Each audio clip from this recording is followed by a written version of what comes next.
Good evening, ladies and gentlemen. Welcome to the special Valentine's edition of the Poudre School District Board of Education meeting. We appreciate you joining us for the We Love Our School Board night. No, but no, we really appreciate you all being here. Thank you for spending your evening with us. We know it's not always, we're not always so well attended, but we're feeling hopefully very loved tonight. As we begin, I guess we'll start with the Pledge of Allegiance. So if you'll please join me. I pledge allegiance to the flag of the United States of America and to the republic for which it stands, one nation, under God, indivisible, with liberty and justice for all. And as our first order of business, we have approval of the agenda. And are there any amendments to the agenda? Director Yes, Patterson? Yeah, I'd like to amend the agenda so that the executive session comes at the end after the agenda planning. I can look at the numbers on that, sorry. That's okay. Yeah, I'd like to see number 10 be after number 11. Okay, so we're going to make number 10 number 11 and number 11, we're going to make it number 10. Okay. Got it. Thank you very much. Any other changes to the agenda? Okay, so we need a second for that change. Christoph and David, and if we could take the roll call, please. Christoph? Aye. Kathy? Aye. Rob? Aye. Carolyn? Aye. David? Aye. Motion passes 5-0. Great, thank you very much. And next we have 4.0, recognitions and reports, and Dr. Smizer. Well, it's nice to see everyone here tonight. Our recognition features many talented students, so let's get on with the show. Danielle Clark, Executive Director of Communications, is here to introduce our honorees. Thank you, Dr. Smizer, members of the board, community members. Mr. Trask, if you'd join me. This evening, we're going to be honoring 4 students who were winners in the CSU Martin Luther King celebration, and several of them, one has a poem, one has an essay, and one has a drawing. So we're going to start with our elementary K2 winner. We have Miss Aisley Stone and her principal, Miss Lori Sander from Timnath Elementary.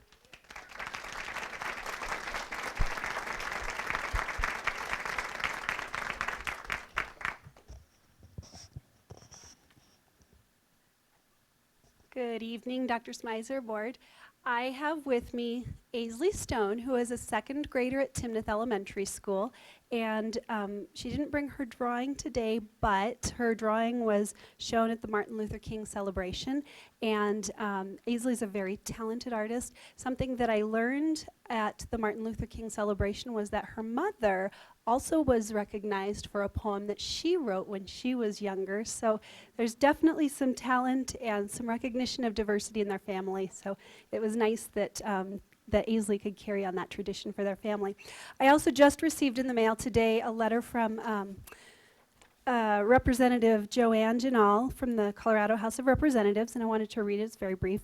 Dear Aisley, congratulations on being recognized for your art at the 2017 Dr. Martin Luther King Jr. Justice Now event. Being able to express yourself well is admirable by itself. Being able to articulate your thoughts on social justice issues in a meaningful way is even more impressive. I am encouraged by your involvement with these social justice matters and in the promise that your art shows. It is by continuing to grow that we become more of who we are, and it is through sharing our art and ideas with others that we become a stronger community. Please continue all that you are doing, and please continue to enrich our community. Sincerely, Joanne Janal. And I'd like to give Aisley a moment to just describe her picture.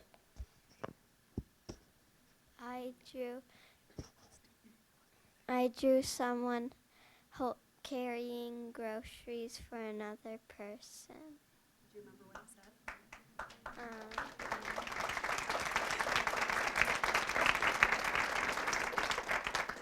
said? All right.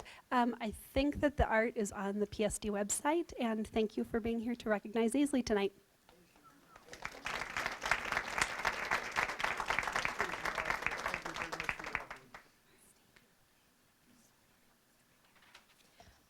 Next, we have Miss Annie Jones, a fourth grader at Riffenberg, with her principal, Mr. Mark Ribby, and her teacher, Mr. Dan Sieber.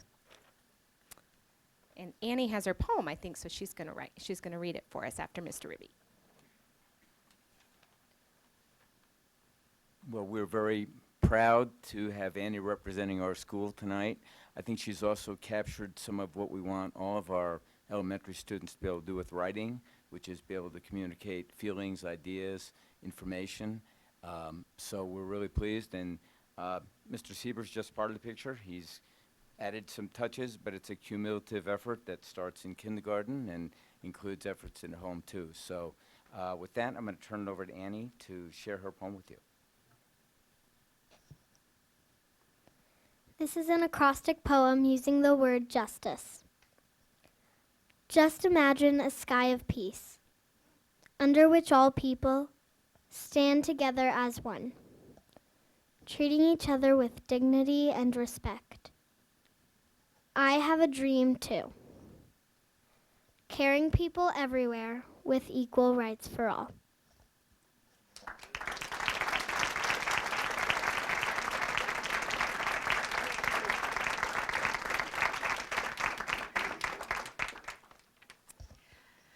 Our middle school winner is Felix Yu from Kennar Middle School. Unfortunately, Felix and his parents could not be here this evening because, like so many couples around our country this evening, they are celebrating their 25th wedding anniversary, so we gave them a pass for this evening. So Felix, his certificate has been sent to him at Kennard. For our high school winner, we have Milena Brown, an 11th grader at Fossil Ridge High School with her principal, Mr. Will Allen.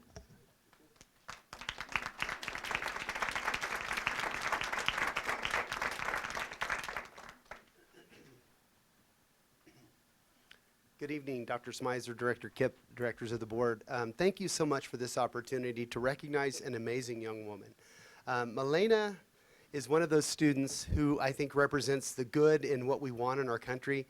And more importantly, she values not only people for who they are, but for their potential. And I just wanted to take a moment to acknowledge the amazing leadership that she brings to our diversity leadership program under the direction of Ms. Kelly McPhee, one of our counselors at Fossil Ridge, along with Ms. Vasa. And I think these students truly stand up for what's right. They use their voices for good, and most importantly, they reach out to acknowledge the differences and to emphasize the strengths that those differences bring to our country when we unite together. And I'd like to give the microphone to Milena to talk about the composition that she wrote for the Dr. Martin Luther King celebration.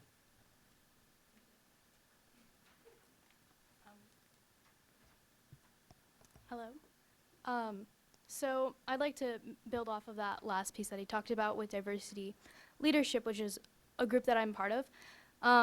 And I wrote my essay based off of the events, like a day that we have called Diversity Day, and what kind of happened with that this year.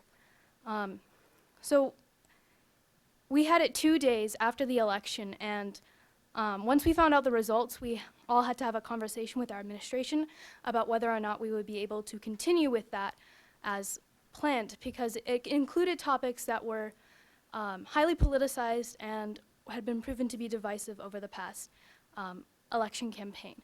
And the fact that we were able to continue to have that day after all of that has gone on, that to me is justice now, and that's what I wrote my essay about. And I'd like to share this little excerpt with you. For Diversity Day of 2016, we decided to create a documentary that followed 4 students and 1 staff member throughout their day. Each person's story touched on a different issue and demonstrated the strength and power in diversity. We then led classes in a discussion about stereotypes and how those prevent understanding between people through propagating the triple evils. This year's Diversity Day felt incredibly empowering and served as a reminder that through compassion-based activism and open discussion, we can create a safer environment and a more progressive community within our school. If compassion-based activism and spaces that allowed for open discussions about social issues spread like a wildfire through this nation, we would see an America that is far more inclusive and one that truly lives up to its nickname, the Great American Melting Pot. Thank you.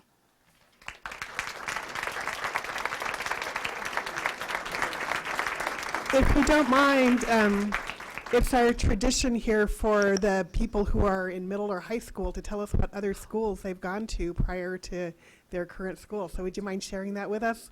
What elementary and middle school you went to before you went to Fossil? Oh, sorry. Yeah. No, it's okay. You didn't have no reason to know that. I'm sure you don't watch board meetings every week. Most people don't. Can you repeat the question, please?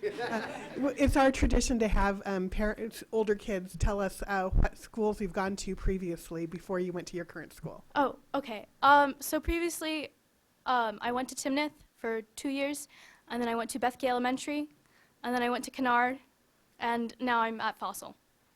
Right. Thank you. This is the point where a member of the board comes up here and tries to say something maybe profound or thoughtful, and I think we're outdone tonight. This is a wonderful group of students, and we're very glad they're ours in the district, and congratulate them on their efforts, and thank you all very much for supporting them.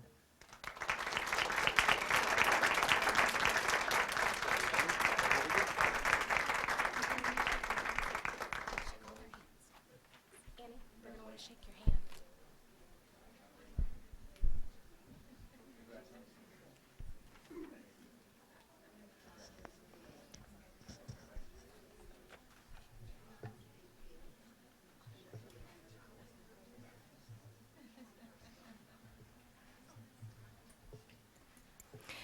And this concludes our recognitions for this evening.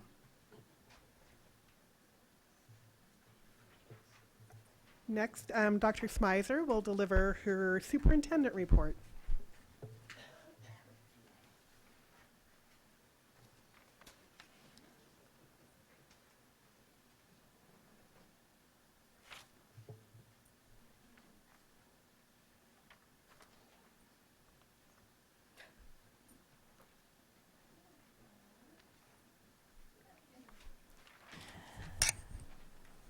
So, since the last board meeting, I've met with the 2010 Mill Bond Monitoring Committee. We have a lot of thanks that we owe this community group for participating with us as we talk about how we use the mill, particularly the mill money from 2010. We appreciate the oversight that our community members provide.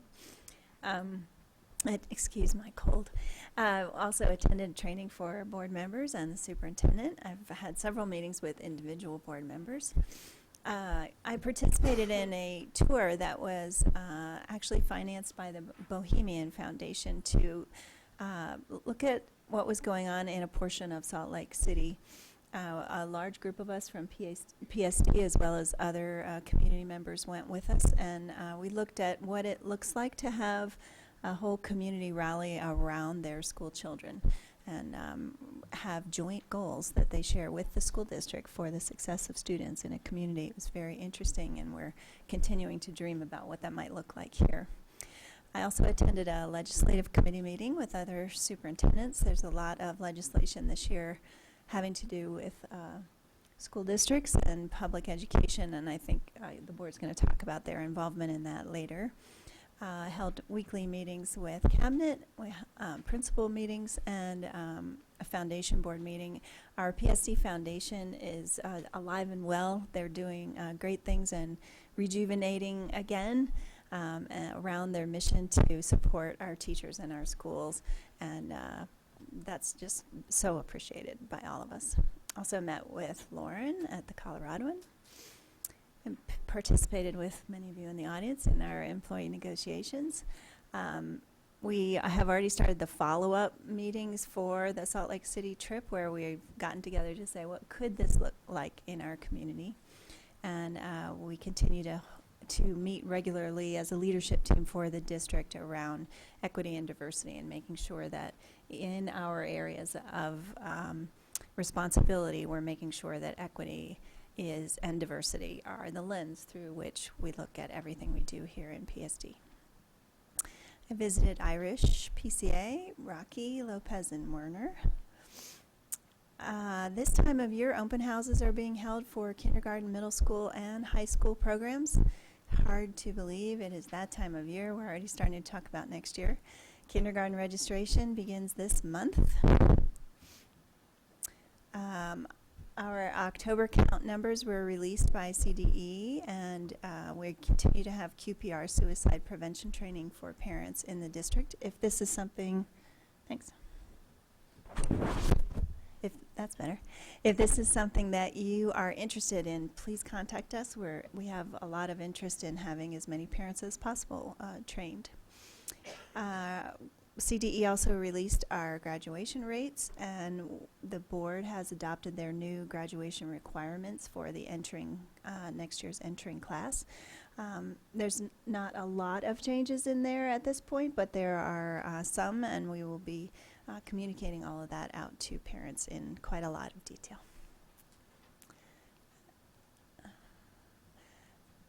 Here's some of our activities, keeping kids fit and well throughout our schools. Some of our elementary schools have offered STEM clubs for girls, and we are working particularly hard this year on transitions from 5th grade to middle school and then from middle school to high school. I think that no matter what grade level spans a district might have, when kids move from one level to another, it's always a really big transition. It's as much a transition for the parents, if not more sometimes, than it is for the kids. And so we've been working hard at making those transitions better and more thoughtful and more helpful to the kids and to their parents. And we are now working on class schedules for the fall in our high schools. We have offered workshops to teachers, to parents, to teach them about strategies for improving literacy skills or pre-literacy skills in their preschoolers. We've had a career exploration night to discover potential careers for over 400 students. And high schools are offering college application process information for the junior class. I was in, I think it was Rocky, where we watched part of what was going on with juniors there. Lots of information given out by the counseling staff to the junior class about how to go about preparing for college or whatever type of post-secondary training they want. I think we already had that one. And that's all I have. Thank you very much. Thank you. We're going to get to the board report in just a second, but I see a lot of people here, and I didn't see very many people signed up to speak, so I want to make sure everybody knows how to sign up to speak. If you are coming to speak on a discussion or action item that would be considered an agenda-related item, there's one sheet for that. Just sign your name. And if you just want to come during regular community comment, which will be right after our board report, please go ahead and sign up on the other sheet. It's perfectly fine to walk back and sign up. We don't want to inhibit anybody from doing that, so please feel free to do that, and I just want to give people a few minutes of notice. Okay, Director Pedersen is going to deliver the board report this evening. Maybe.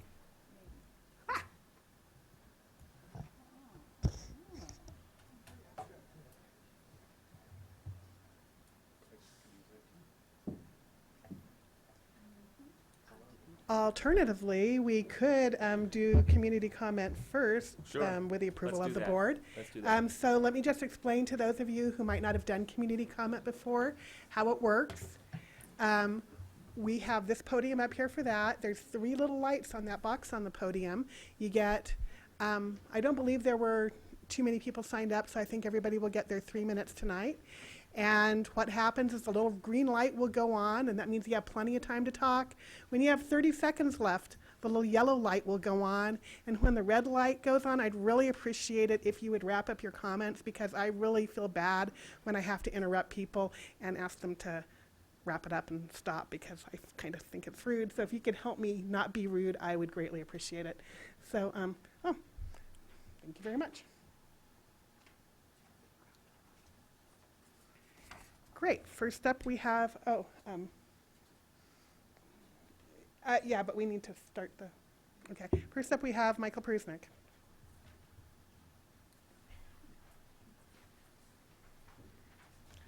Good evening, Michael Prusnick. Last week, I got to attend my first audit committee meeting. There was a lot of good data there, and I'd encourage you to record those meetings and post them on your website. The first thing that came up was you definitely have some pretty smart people on that committee. My favorite question was the one where the member asked your staff if you knew you were going to miss the October count, and the response was that you knew as early as September. Concerns me about that is that all during the election season, you forgot to treat the community with dignity and respect by telling us this important truth. That could have made a big difference in how things were handled. Number two, staff was suggesting that the count being low was just a blip, and they said they were going to look into more data, but the data I saw presented does draw a particular hypothesis, in my opinion. With the change in school of choice policy such that in-district priorities, now in-district students have priority over out-of-district students, while local growth is still continuing, that growth is now displacing the out-of-district students because our schools are full. And that displaced growth is now moving to the charter schools.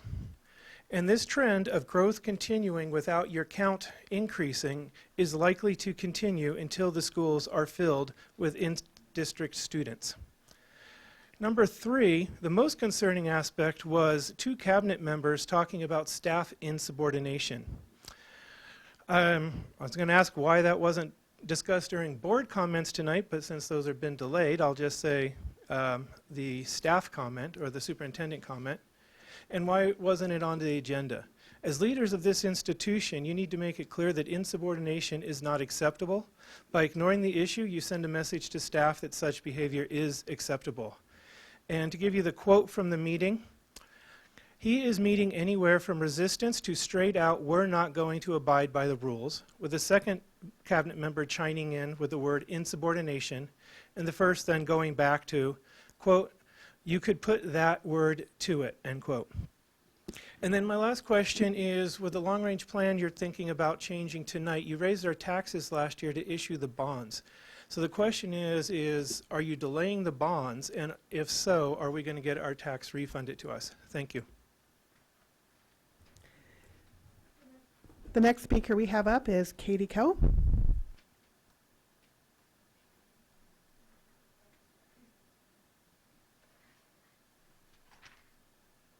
Hello. I promise I won't take all 3 minutes of your time. My name is Katie Coe, and I'm from Poudre High School, and I'm here today with the majority of the PSD think tank, and we're just here to listen to your meeting and see what's up, and hopefully it'll help us bridge the communication gap between the students and the board. Yeah, thank you. I know no one wants to sit right up front, but there are seats if y'all want to sit down. Next up, we have Eric Sutherland.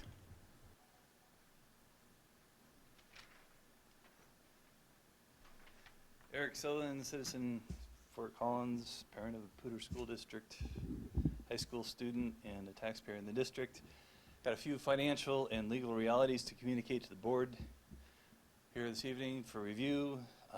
Before I filed a pre-election contest, clear back in last July, I asked that the school district not flirt with a failure of due process. You did it anyways. You got a problem now. You've got having a lot of fun scapegoating me for that problem, but I'm sure in the long run the truth will be better known. It's not a very good example to set for students to say, oh, well, we've got a problem, let's blame somebody else. And in that regard, it is irritating, although I haven't lost a lot of sleep about it. Here's some financial realities. If I fail to prevail in putting off this flawed long-range plan, the employees of this Poudre School District have seen the last pay raise that they're going to see for the foreseeable future. It's just written in the stars right now, guys, with what's going on in the state capitol, et cetera.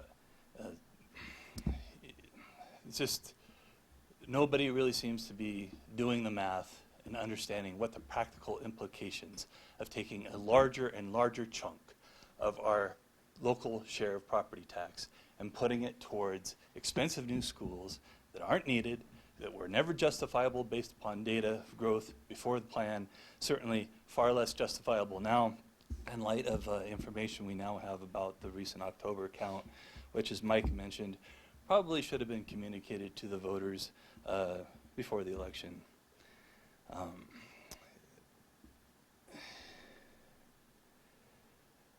I was reminded recently about 6 years ago when this district was talking about closing Beatty Elementary. And didn't really know very much about the circumstances then, but it sure looked weird. After the fact, it looked just absolutely, silly. And of course, now 6 years in hindsight, it looks really crazy. The biggest difference between that situation there, what we got going on now, is we managed to avoid making a really dumb mistake by a 4-3 vote of that school board. And in this particular case, we've got a 7-0 vote to do something that will erode maintenance of effort in our current neighborhood schools. And if you think I'm going to let that happen, no way. No, it's over my dead body, guys. We're not going to erode maintenance of effort in our existing schools, take care of the employees that we have, so that we can run off and build a bunch of expensive schools purely for the purposes of subsidizing and accelerating growth in places where growth is anticipated to happen, but it's not guaranteed.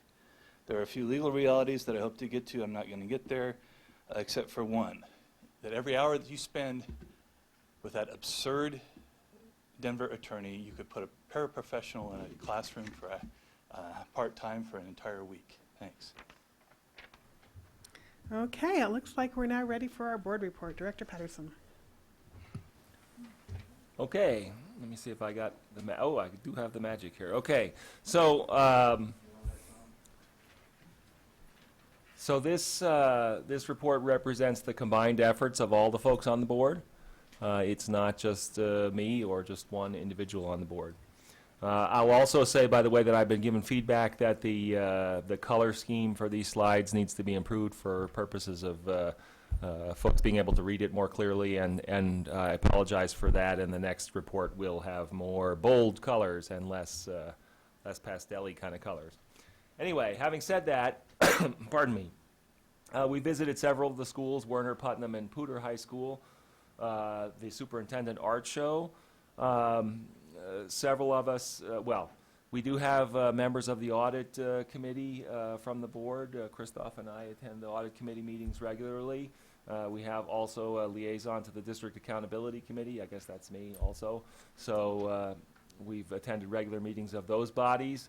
And as you all know from the last board meeting and from the fact that it's on the agenda this time, we're Medicaid, the possibility of getting reimbursement for Medicaid services in the district continues to be a hot topic, and we've continued to have a bunch of discussions on that topic through this interval as well.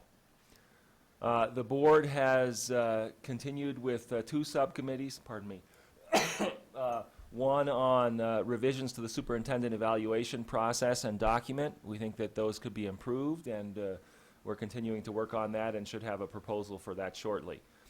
We also would like to improve our community engagement processes. We do have a regular community engagement session, and in fact, there'll be a reference to the next one at the end of these slides.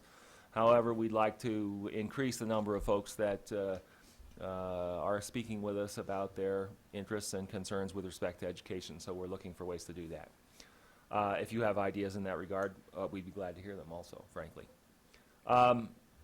We did have a full-day board training on governance with the superintendent as well, with an expert in the field of board governance, a guy named Thomas Alsbury. He has some books and things you can look to learn more about his philosophy and therefore some of the things we heard and talked about from that perspective. We attended National School Boards Advocacy Institute, the great Education Advocacy University, and we've continued to have informal board lunches.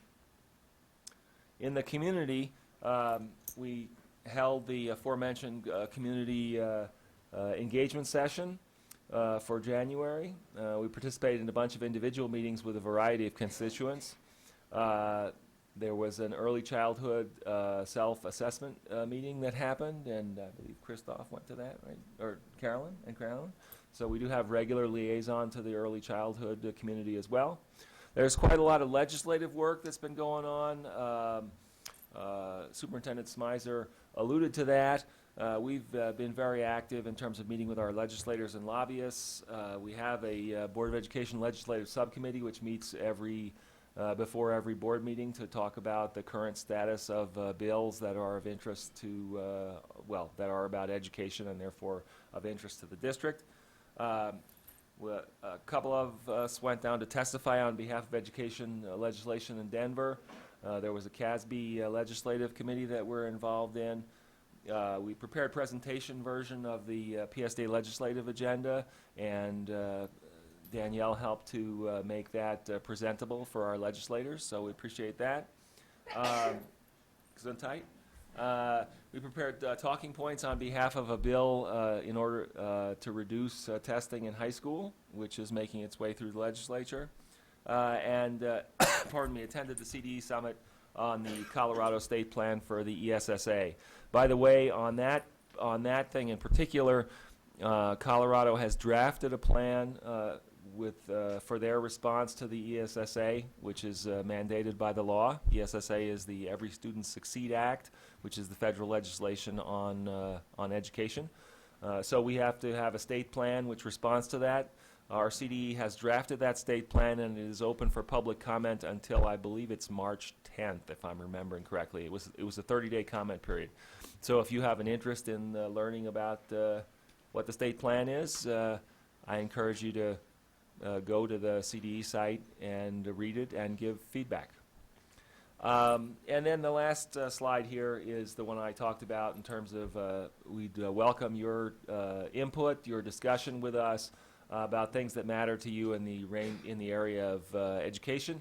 And our next community engagement session for that purpose will be on Saturday, February 18th, which I guess is this coming Saturday from 10 to 11:30 at the library in Old Town.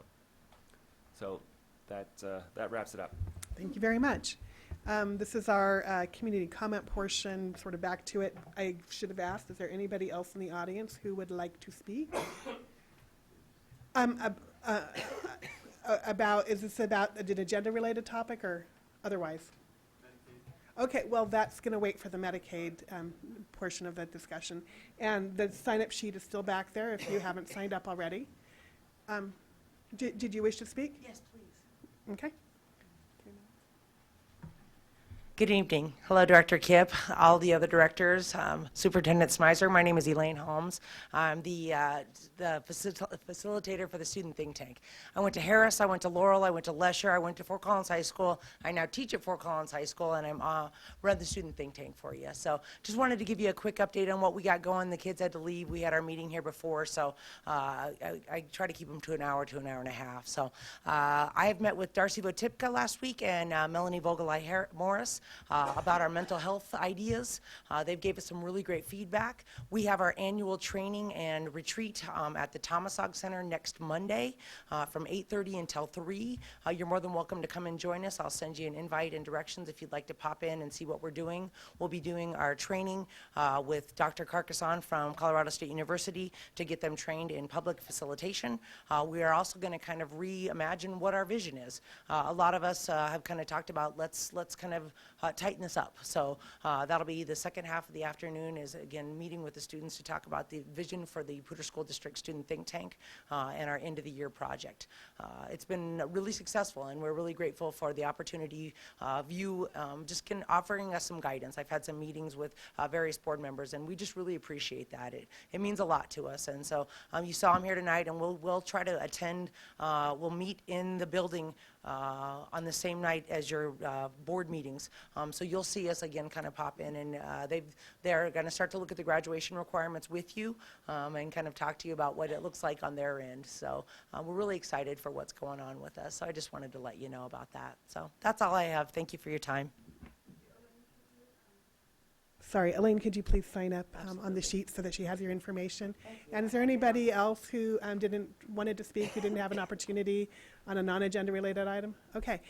Do we have other students in the audience who are not from the Can you guys just stand up and tell us where you're from? And because we like to acknowledge students when you guys show up. What schools are y'all from? We're all from Rocky Mountain High School. Okay. We're And teacher cadet program. okay. And is that why you're here tonight? Yes. See different aspects of education. Yeah. Well, thank you all for being here. Thank you very much. Are there any students here who aren't with that program? Okay, I think we've acknowledged all the students here. Thank you all for coming out on our special Valentine's edition of the school board meeting. Okay, next up we have 6.0, which is the consent agenda. I am going to ask that we remove 2 items. Well, so there's only 2 items on here, but from the meeting minutes, I'm going to ask that we pull the January 10th and January 24th minutes so we can take action on those later because we just have a couple of small revisions to those. But other than that, I would like a motion to approve the consent agenda as amended. Would somebody like to do that? Christoph. I move that we approve the consent agenda as amended. Approve and adopt. Okay, may we have a second? Okay, Rob, thank you. Christoph, Aye. Kathy, Aye. Rob, Aye. Carolyn, Aye. David. Aye. Motion passes 5-0. Thank you very much. And we are moving those 2 items to become action item 8.2. We will deal with them at that time. So right now, first up, we have informational reports, and we have the bond project update. Dr. Smizer. Giving our first informational report is Tammy Knauer, Director of Planning, Design, and Construction. Ms. Knauer will provide the board with an update of the 2010 bond projects and will answer questions from the board.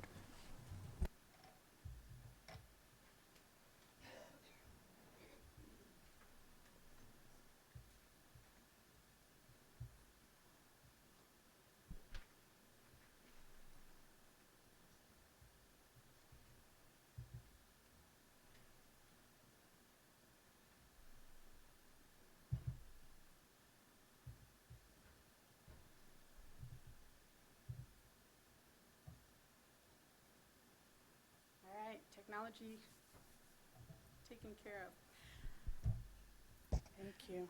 Is that better? Okay, thank you. Sorry about the technological difficulties there.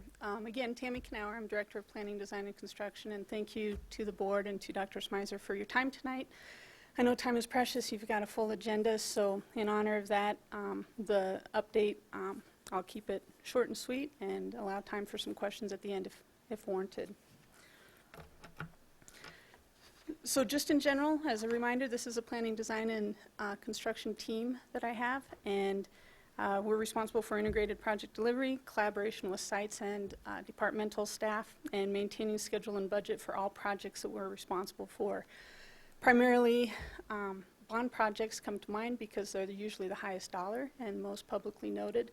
This team also is responsible for all projects regardless of funding, whether that's capital from the sites or departmental. So we do a more quantity of other projects, but the extent of the bond projects is higher dollar.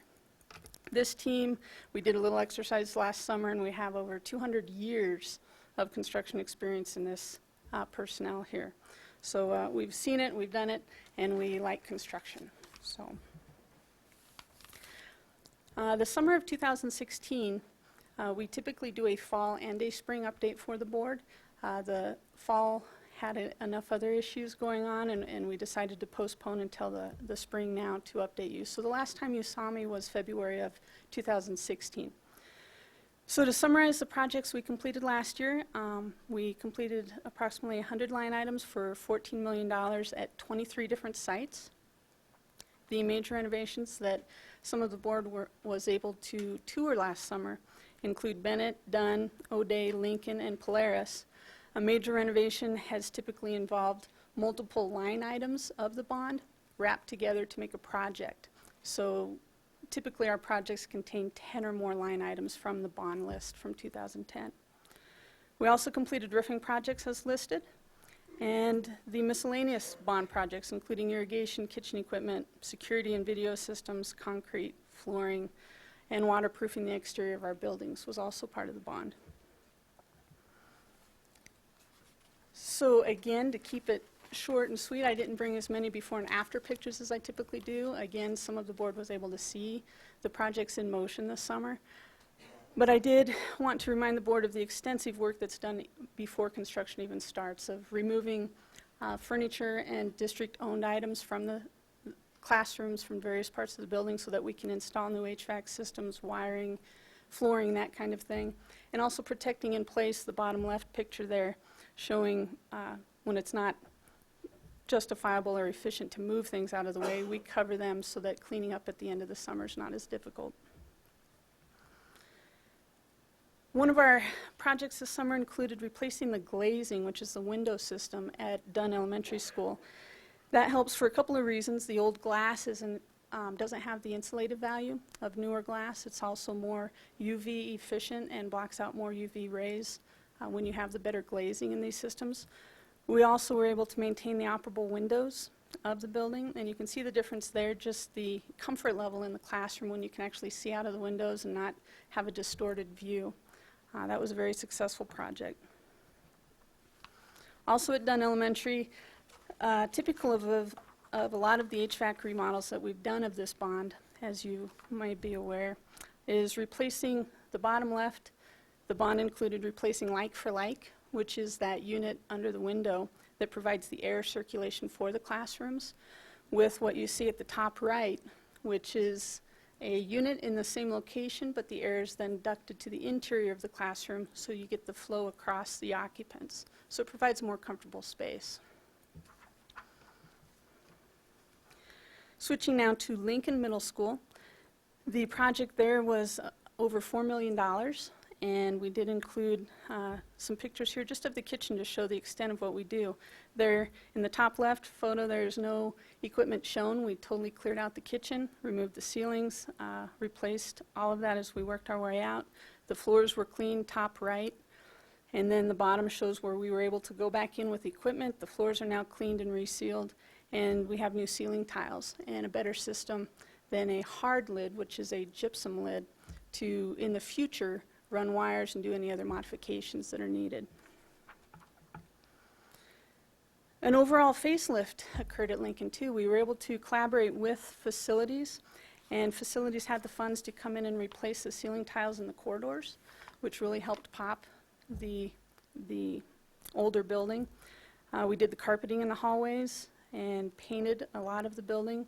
We also redid the entry as part of the secure entry measures that were implemented at the beginning of the bond. The kitchen. The biggest one you see here, of course, is the lockers, and that was on the list mainly for passive observation. It's easier to observe the children at their locker space with lower lockers that are placed better. So that created a more open feel in those hallways too. And we were able to bring in a little school color there with Penny's help.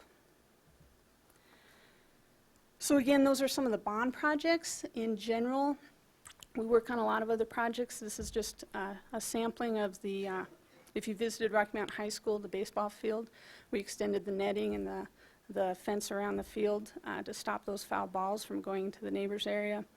And also, you may be aware of the modular efforts. So we placed 2 modulars at Riffenburg, 1 at Preston, and 1 at Wellington.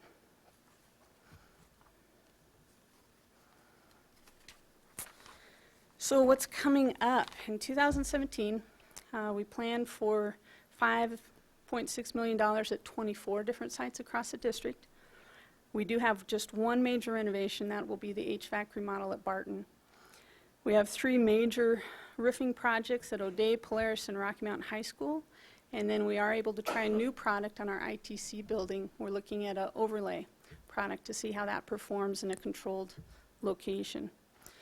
There's a playground at Laurel, and then some asphalt projects this year, which we haven't been able to do since 2013 in the flooding.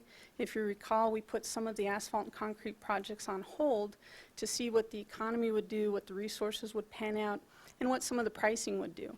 So we're able to put some of those back in now that the area has calmed down a little bit and has recovered from those floods.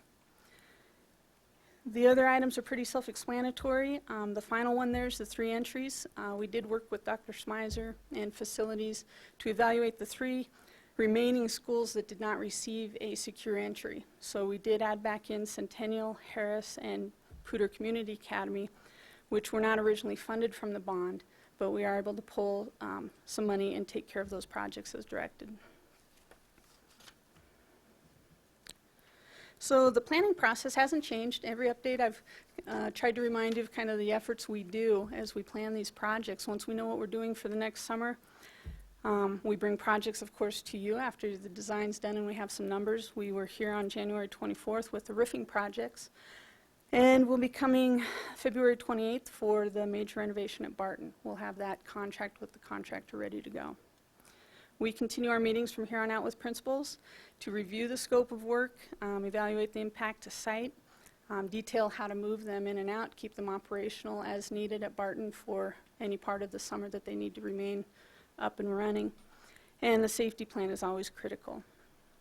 We typically see contractors beginning work after the contract signed, so anytime after February 28th, they coordinate with our project managers and with the schools very tightly to make sure work can be done safely and without impacting the schools.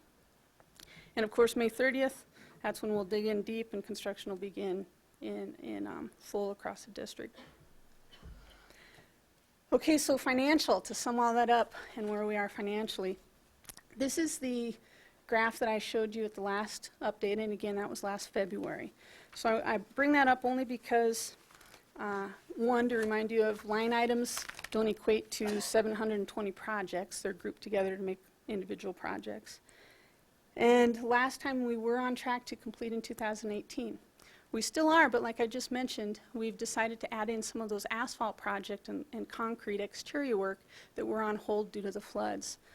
So in our best estimation, we're projecting out to 2019 mainly for the asphalt and concrete projects. And as any bond closes, we'll start to work tightly with finance and with facilities to see what else we can finish in those couple of years. If there's a reserve left, how do we use the reserve? How do we add projects back in if possible? It's kind of an exciting time to see how projects are closing, what reserves are left, if any, and what we can do with them to get the best value for the dollar for the district. So as you can see, panning that out to 2019, it's a good method to add asphalt projects back in. You don't overtax the resources locally, and you don't impact the district. We try not to impact multiple feeder systems at the same time. So it just makes sense right now at a blush to put a couple projects out into 2019. And as of now, per the bottom there, we have completed 810 line items total, and we have about 140 line items that remain. Let me see. So in summary, there's just a few pictures of the tour that some of you guys were able to join us on our annual construction tour. And those are all of Lincoln, standing at the lockers and in the kitchen. Bottom left, you guys were actually in the kitchen. And then, of course, at the main entry. So if there's any questions, I can sure address them now. Thank you. Carolyn, do you have your hand up? Oh, so Rob, then Carolyn, So then David. Yeah, I just have a question for clarification purposes on the slide with the green graph there. You bet. What does the $112 million represent there? You bet. I forgot to nail that. The 112 is what we have committed to date. So it's either contracts that we have executed or purchase orders. That's the amount of work we have committed to date. Okay. All right. Thank you. Carolyn? And I was just wondering about the remaining maintenance or whatever, or projects that we have left. Will that be reducing any of our deferred maintenance? I think the more detailed question, I know Pete addressed that a little earlier. Pete, do you want to speak to that? Yes, and Carolyn, thanks for asking that. And as a clarification for everybody, there's about 46 projects slated in other areas under the 2017 project list that'll basically reduce that deferred maintenance down by about $79,000. There's not a lot of crossover to the proposed 2016 work that's going to be done, and then remaining work that's more of a large scale that are under the bond itself was the Barton renovation, and those numbers came in just a little bit higher. Now I've got a better update than we had when we first discussed that, I believe, with you on the 24th. You had that question, and that number gets it down to just a little under about $900,000. So it's not a large impact. There was some crossover of concerns as Director Knauer mentioned with project closeout, and we weren't sure. So there was a few items that made that 2016 list that we'll be able to take off there, but the overall impact isn't greatly significant. Thank you. David? Just a clarification, do I understand that at the end of this summer, all of our school entries will be secure? Correct, with That's the what I thought. 3 added for this year. Yes, sir. Christoph? And I'm just curious, I was surprised, so why were those 3 not in the original bond? The original bond was put together in 2007, and at that time when the audit was done in the current administration, I believe, Ed Holder was here during that time, but I believe they weren't considered a typical school. And at that time also to remember is that the budgets were set fairly low. Elementary schools were $30,000, middle were $40,000, and high schools were $50,000 to address front entry and try to route people through the main entry. We've found that most of the entries are running $100,000 or more. And then with the, I believe now we've added 9 entries to the bond that were not in the original program. So luckily we've been able to address them, even though they weren't included.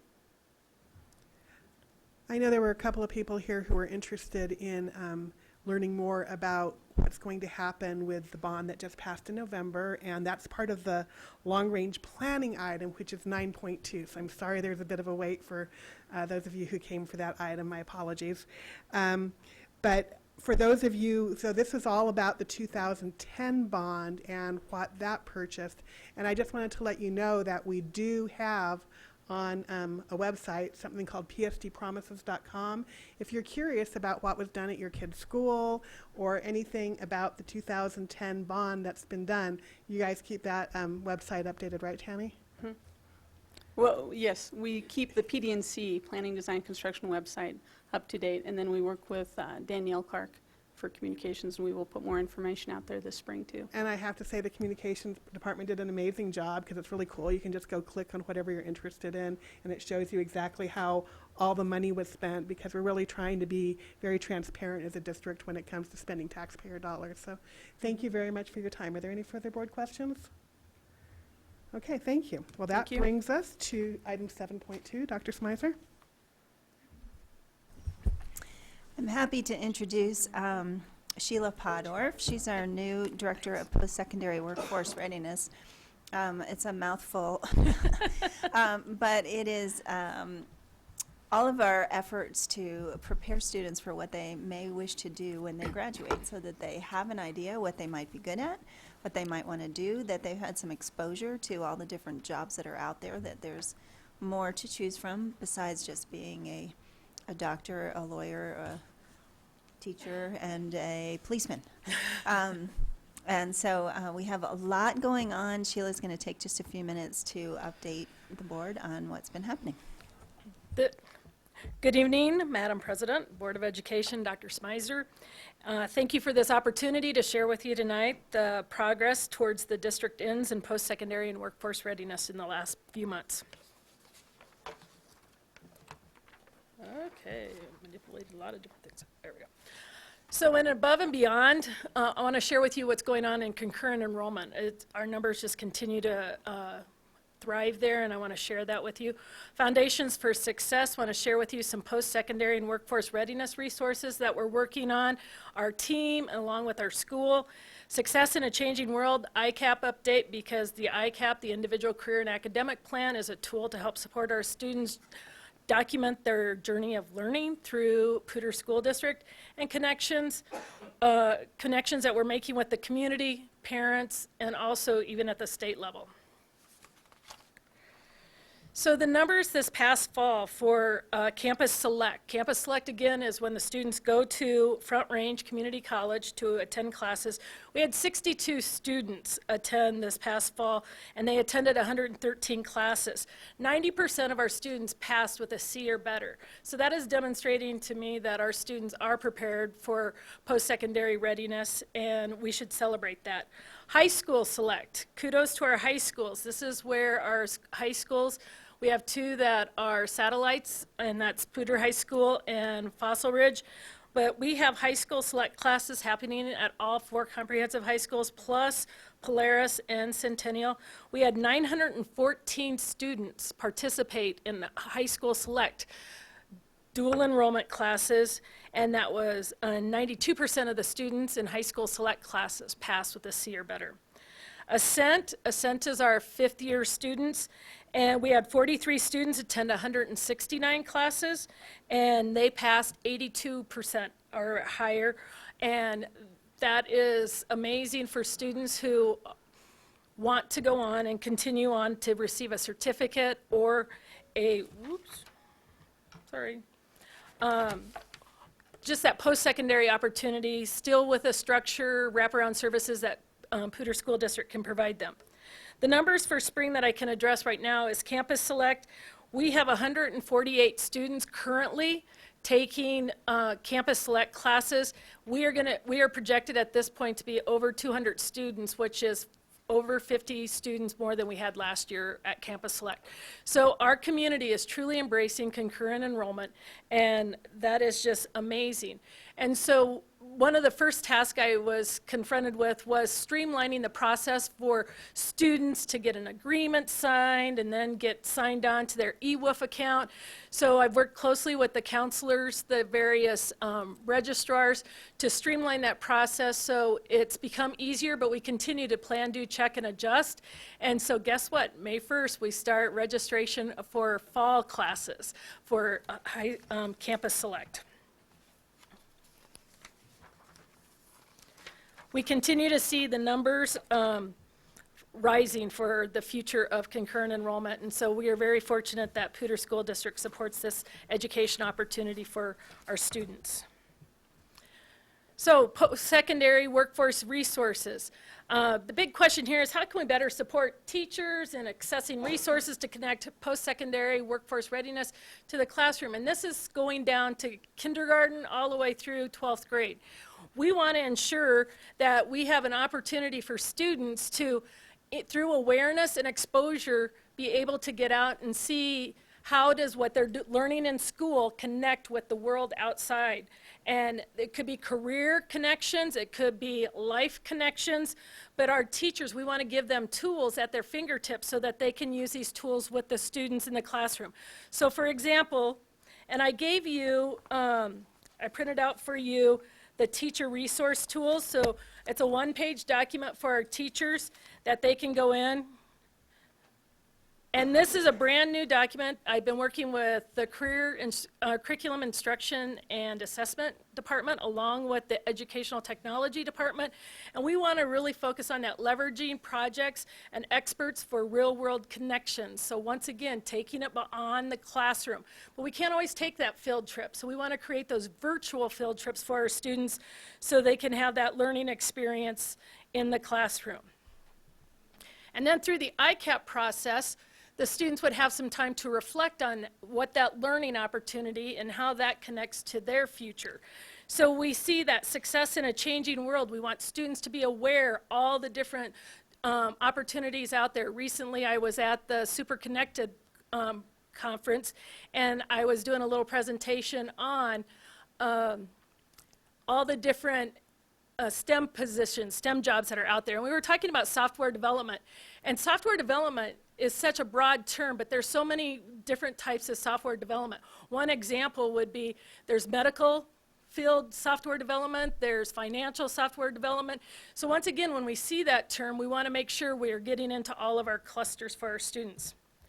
So here we have 5 different programs that our students have, our teachers have access to enhance and to the learning environment in the classroom. So again, this document here is just a tool for the teachers to use to see how can I bring the real world into my classroom. So that's very exciting. And after going through the ICAP process, this is only going to continue to grow, these opportunities. And again, this is just that awareness and that exposure part of the work-based learning and the real world learning. Let me get out of this one now. There we go. So, ICAP. This has been another big journey for me. We're in the process of completing a request for proposal. Our goal is to create a meaningful process for students to document his or her academic and career journey, making sure we have that academic right along with the career journey through through Poudre School District with the assistance of staff and parents. And a couple of years ago, we had a committee that did come together that really created the milestones. The Colorado Department of Education recently went to ICAP indicators, which I talked about in my last presentation. And so we are, again, looking for a comprehensive program that's going to help support our students in this career and academic planning process. We worked with the IT department to see what Synergy had, because there is a career and academic component there, but it was not up to what we were looking for. So in the request for proposal process, we're 3/4 of the way through. So next Tuesday, the team will come together, and today we had parents and students giving input to what they saw. We had 4 different proposals, and that's as far as I can go and sharing that experience with you. But then we will be getting, and many of the people on this team are very interested in being part of the implementation and transition team to bring this to real life, so that next August we'll have an ICAP process that will be meaningful for our students. Workforce readiness, I want to thank Mr. Pete Hall. He met with Romy Tobin from the Integrated Services Department, Kathy Hansen from CTE, Kelly Capel from PW, our Post-Secondary Workforce Readiness Internships, Ascent, and Jean Gruel from SWAP. We are now starting to look at some internships within our district in like HVAC, operations, different areas within our district. And recently I received an email from the HVAC teacher from Front Range looking for students, and so I put that out to the counselors that, hey, if you have a student that wants to just learn what is HVAC, here's a job shadow opportunity. So we're working on this as collaboratively to help support our students get that job experience so that they can decide this might be a career for them. So Pete, thank you so much.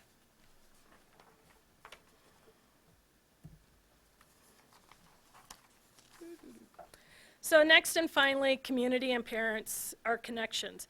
Post-secondary, the relationships we continue to grow and foster with Front Range Community College, Ames, and the Education Opportunity Center. Front Range has been outstanding in working with us and helping support our students and our teachers, well, our students also, but our teachers in acquiring the qualifications or meeting the qualifications to teach high school select classes, and also helping our students that are on campus.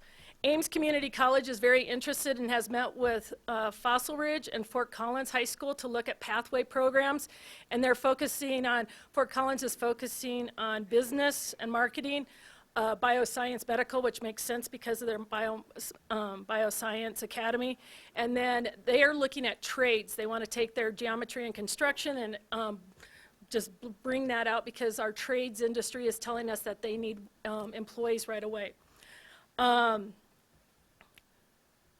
At Fossil Ridge, the STEM Academy, they're going to be focusing on the science, technology, engineering, and math.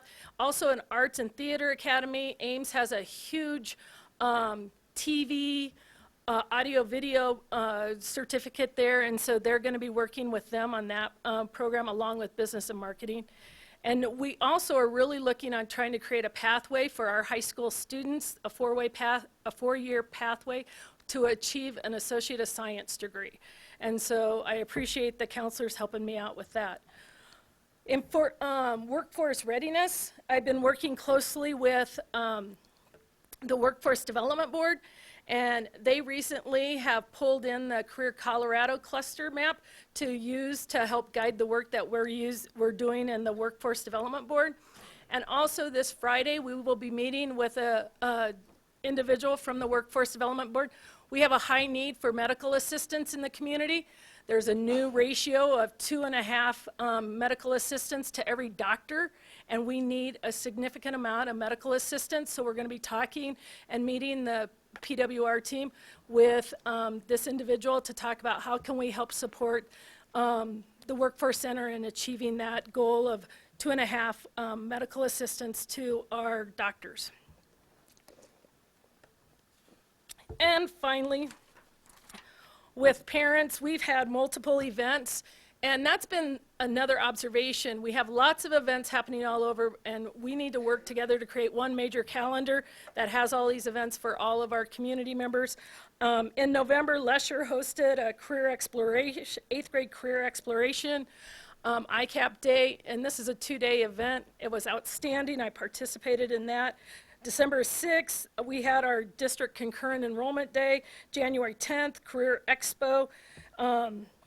So once again, we have lots of events going on for post-secondary workforce readiness, and we just continue to grow and find ways to help support our students and find those various opportunities for our students to expand their way beyond high school. So with that, I'm going to turn it over for any questions.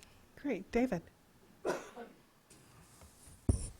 I have what may be a quick question. There was a nice article in the Coloradoan this morning, and I don't know if it was the online or the paper or both editions, but it was on a program called Opportunities Unlimited at Poudre and Poudre High School. I don't know if that fits in what you're doing here, but it seemed like a natural fit. I have been meeting with Opportunities Unlimited, Lori White and B. Lewis, and they have a couple teachers. They have an English teacher over there. They also are receiving part of the Re-Engagement Act. And so it's a 3-semester program. And so when students come in the first semester, they analyze their credits and they determine, are they going to be getting credits towards a diploma? Are they going to go for a GED? So once again, we have those wraparound services to help support them. But the best part about that is that they get them focused on going to Front Range, and I think we have about 17 students from Opportunities Unlimited at Front Range right now getting some type of certificate in welding, nursing, dental assistance. I'm very impressed with what they're doing over there, and Wendy Briner was one of the ones to get it established. Carolyn? Thanks, Kathy. I heard you talk a little bit about the ICAP, so we've been using ICAP for quite a while in the district, is that correct? We have. We've been using Naviance as our tool for the individual career and academic plan. Okay, and how many of the high schools and middle schools use that ICAP right now? All of our high schools have access to it. The data that I recently heard is that we have about 75% of our 9th graders to 12th graders have at least logged in once. We want to aspire to 100% of our students, and we also have the connected data that some of our students are not really connecting with ICAP, and so that is a major focus for the next year for us. All right, and so I guess the reason I'm asking that is I think we do have 2 schools in our district, though, that are state ICAP winners that have been recognized by the state for their ICAP program. Poudre High School last year And for the ICAPs, and then this year Lesher Middle School, Stacy and the team was recognized for their promising practices on the ICAPs at Lesher Middle School. So I just wanted to give a shout out to those schools that are doing a really good job, and I think that we can probably all learn from them. And then for the people who are watching, could you explain why we're going to RFP for the ICAP? I sure can. So this past year, the data privacy law was put into effect for any contracts that were signed after August 10th. Poudre School District took the proactive stance and said, we want to make sure all of our students' data is safe now. And in working with our current vendor, tried to come to some kind of consensus agreement. And for that reason, we decided it's time for us to also go out and see what other vendors are out there for us to use as an individual career and academic plan. And so that's where we're at right now with that process. We want to ensure that the data that our students putting in there, the information that our students are putting into their ICAP is safe. Yeah, please. Okay, and then I also hear that you were working with parents and students to get feedback. Yes. And I wanted to know if you're also working with the staff at the schools to get their input as well, over what the like the work-based learning coordinators would want. Correct. We have a committee today. We had over 30 people that were together, and that included students and parents and staff members, counselors, teachers, giving their input to the 4 vendors that we had to review. Okay, all right. I think that's all I have for right now. Rob? So I have a couple of things. continuing on the ICAP theme, one of the questions I have is how are you going to ensure that the ICAPs are meaningful, frankly? I mean, we've had plans in the past, you know, ALPs and other things where the plans are not especially meaningful to anybody involved.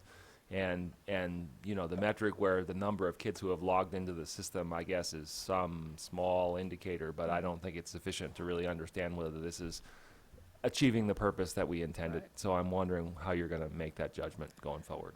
I appreciate that question very much. So we also have on our team 3 people, well, Romy Tobin from Integrated Services there, so that we have that lens of looking through the student with disabilities. And she brought 2 case managers also today to look at how can we put the ICAP, blend the ICAP and the IEP, so, and then also our students with ALPs. That being said, the accountability piece is exactly what would be falling on myself and then whoever our ICAP administrators would be at the schools. Currently, we have teachers or counselors that oversee the ICAP. I don't know that in the past that they, my understanding is they never really came together to continually quality improve it. And so that's exactly where we're at, is creating that system, that district-wide system to help support in the ICAPs. I think we were doing it great in pockets, and all the different schools were doing it their way. But again, coming back to a system-wide plan. Yeah, I guess I'd be interested in hearing about that system-wide plan at some point. Just as you say, from the accountability point of view, it's one of those things where, you know, looking at a plan requires you to read it and understand it. It's not really amenable to, you know, there are 46 words in the plan, so it's great. You know, you have to really apply human intelligence to the thing. So it'll be interesting to understand how you're going to ensure that there are actually quality documents. And what we really talked about today is about the students owning the ICAP, because this is their tool to guide their decisions in how is their academic, their school-based learning connecting with the work-based learning and in citizenship, career, and continuing education. Right. Okay, Dr. good. Smyser. I think the ICAP's a perfect example of something that we all dream that is important for our kids, and so let's make a law or let's make a regulation.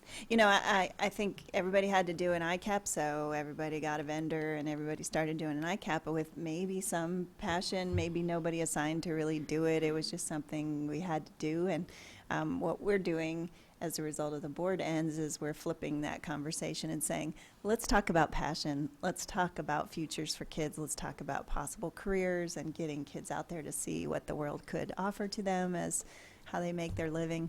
And oh, by the way, we have this tool where you can put your information. So we're trying to flip the conversation and make it meaningful. Exactly. Carolyn. And I wanted to follow up on your slide about the online tools that you're getting lined up for teachers that you're getting ready to roll out. Yes. And I guess this kind of rolls into the comment about Naviance too, about student data privacy. So tell me how we're going to address that on the virtual site for kids, the student data privacy piece. Thank you. So we will be following the district policy around using approved sites. The teachers will be the only ones logging onto the site. This will be a teacher-directed opportunity for the teacher to guide this conversation. Just like on a field trip, you would have that guide, that chaperone helping to guide the field trip opportunity. And so the teacher will be the one leading it. We would never let the students be alone with this program. And I don't know if this is a question for you or not, or if it's something for the board to think about. As I know that we use Naviance right now, and I've talked to some of the teachers at the different schools, and they seem to like it quite a bit. And I was wondering if they were able to meet the student data privacy requirements, if they would be one of the vendors you would consider, or do you see them as somehow being flawed? They are one of the vendors that we're looking at. Okay, all right, thank you. Yep. Rob.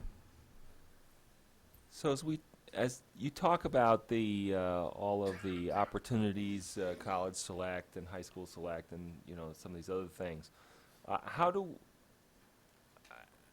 I know you don't have the data here because I asked the question before the board meeting and I got an answer, but I think it's important, and I just want to take the opportunity to say it here. I think it's important for us to understand the range of students who are actually participating in those opportunities, right? Because I think, you know, we've sometimes, traditionally, I don't know whether that's the right word or not, thought about some kinds of students who access these kinds of opportunities and Right. other kinds of students who are maybe going to college don't have to, you know, and I guess I don't see it that way anymore. Right. I see that having these kinds of opportunities and actually not only having them but taking advantage of these opportunities, it enhances the pathway, if you will, for all students, regardless of whether they're going to college or going directly into careers or going to the military or whatever.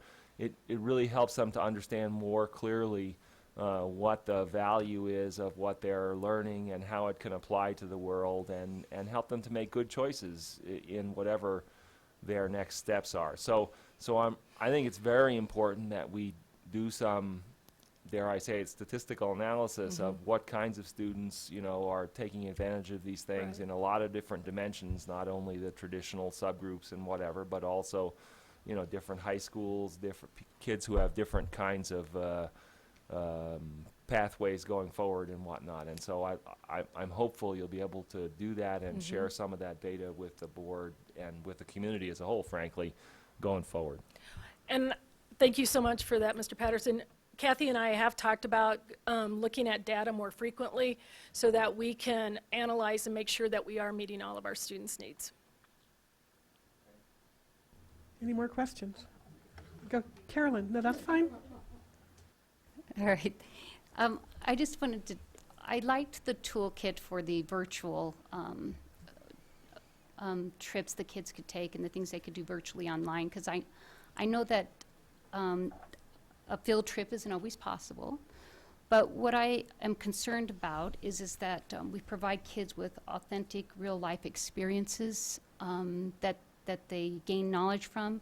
And I think you mentioned it when we talked about the geometry and learning, the hands-on learning that kids do, and the deep, meaningful lessons that come from that, and the deep learning that kids get from authentic experiences. And I would like to know, what are we working on to give kids those authentic experiences all across the district, not just at Poudre High School for the geometry and learning. Right. You know, how are we addressing that? I saw on one of the slides that one of the things that they could look at online was an egg farmer. And wouldn't it be much nicer for the kids to have their own chicken coop and their own egg farm instead of them looking online at an egg farm? That would be great. We just need to follow the policies and procedures of the district to make that happen, and if we do that, we can make it happen. Going back to, oh goodness, I just lost my train of thought. I apologize. I totally agree with you, Carolyn, because it is so important, that rich opportunity of hands-on learning.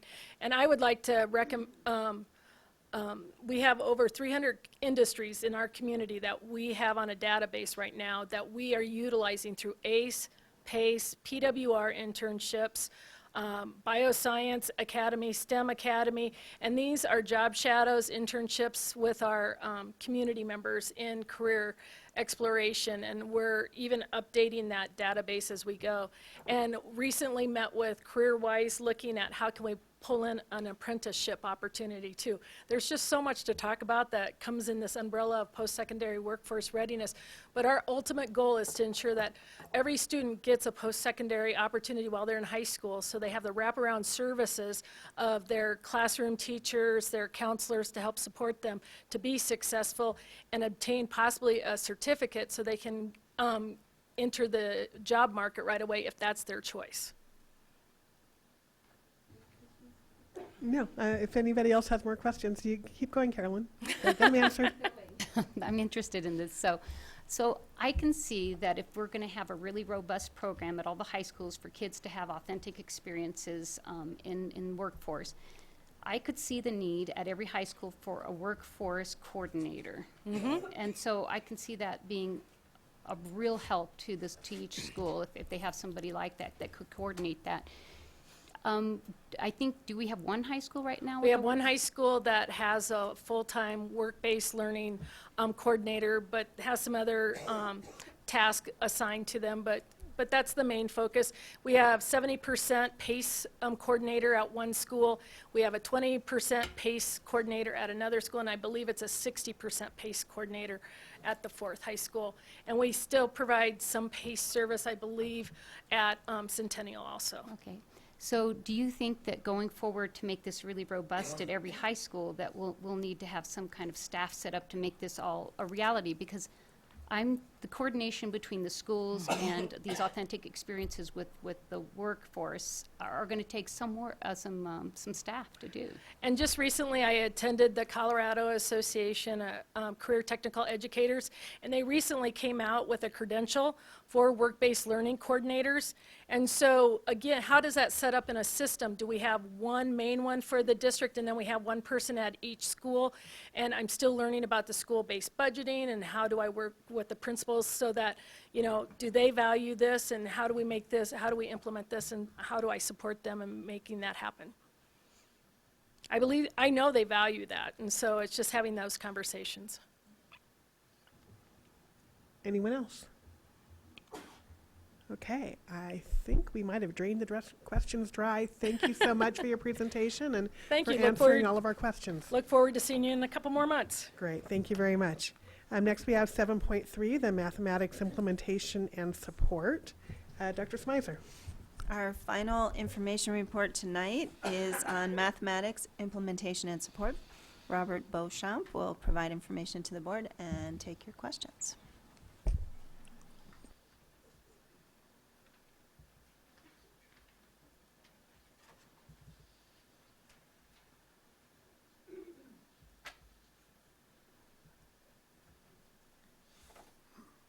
Thank you and good evening, President Kipp, Superintendent Smyser, Board of Directors. So the purpose of tonight's report is just to provide an update on the support that we've provided for our new mathematics implementation, which was adopted last year from kindergarten up through Algebra 2 in high school. So I want to emphasize that the work that we've been doing is truly a collaborative approach among many of the departments within the district, and I certainly want to acknowledge Kate Canine's professional development department. Work with her team has been wonderful. They've been helping to support the implementation. As co-planners, they've done a great job with logistics. She was also very strategic in providing and saving up some resources so that over several years we could provide the trainings for these teachers. I also want to recognize our two mathematics facilitators who are present tonight. We have Megan Korpanik and Kelly Shank, both of whom have just done an incredible amount of work this year in supporting our teachers. But not just our teachers, they've also been working with our other support staff in MTSS, which is our system of supports team. They've been working with our integrated services team, educational technology team, and our English language development group. All of them have been working together to become fluent on the new materials so that they can support our teachers. Before we get into the training and supports, I'd like to share with you a sense of how excited our teachers are and have a brief video here to share with you.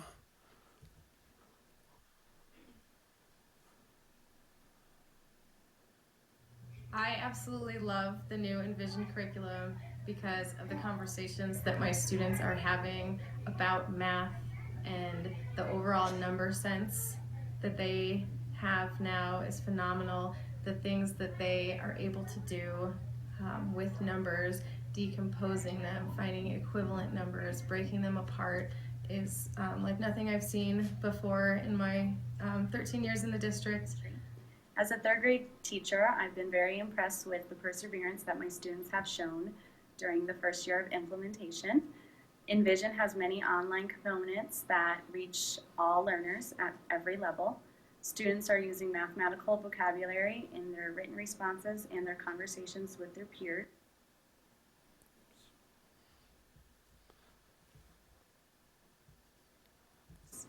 It's also been a great opportunity to have with my team to be trained and planned together at our PD sessions. My experience with Envision has been really positive this year. My favorite part as an educator is that the focus for learning is off of me and on my students. They're really able to make meaning out of their math and make it work for them, which is super powerful for them. It's not me giving them ways to solve their math, it's them finding out how math works for them and really getting to play with it. And some things that I've noticed that I've really enjoyed in using them is the technology piece. I think it allows the students, especially in third grade, since they have computers, to be able to start getting some of that literacy on the technology with their math and bringing that together, which I think is great. I also really like the rigor of the program and the fact that it has the students thinking more deeply and critically about numbers and puts it into a real... Oops. We have it's a large file, so this is, oopsie. Oh, rats, I think I messed it up.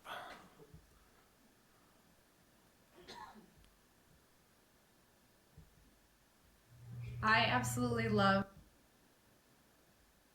math and bringing that together, which I think is great. I also really like the rigor of the program and the fact that it has the students thinking more deeply and critically about numbers and puts it into real world problems, so that they're seeing that math relates to the real world and isn't just numbers that they're learning at school, which I think is really important. Envision has been amazing. It is so impressive to listen to my second graders talk about math. Not only do they have the procedural, but they also have the conceptual and real life application pieces. I am loving this curriculum. Not only have I been able to see and hear rich mathematical conversations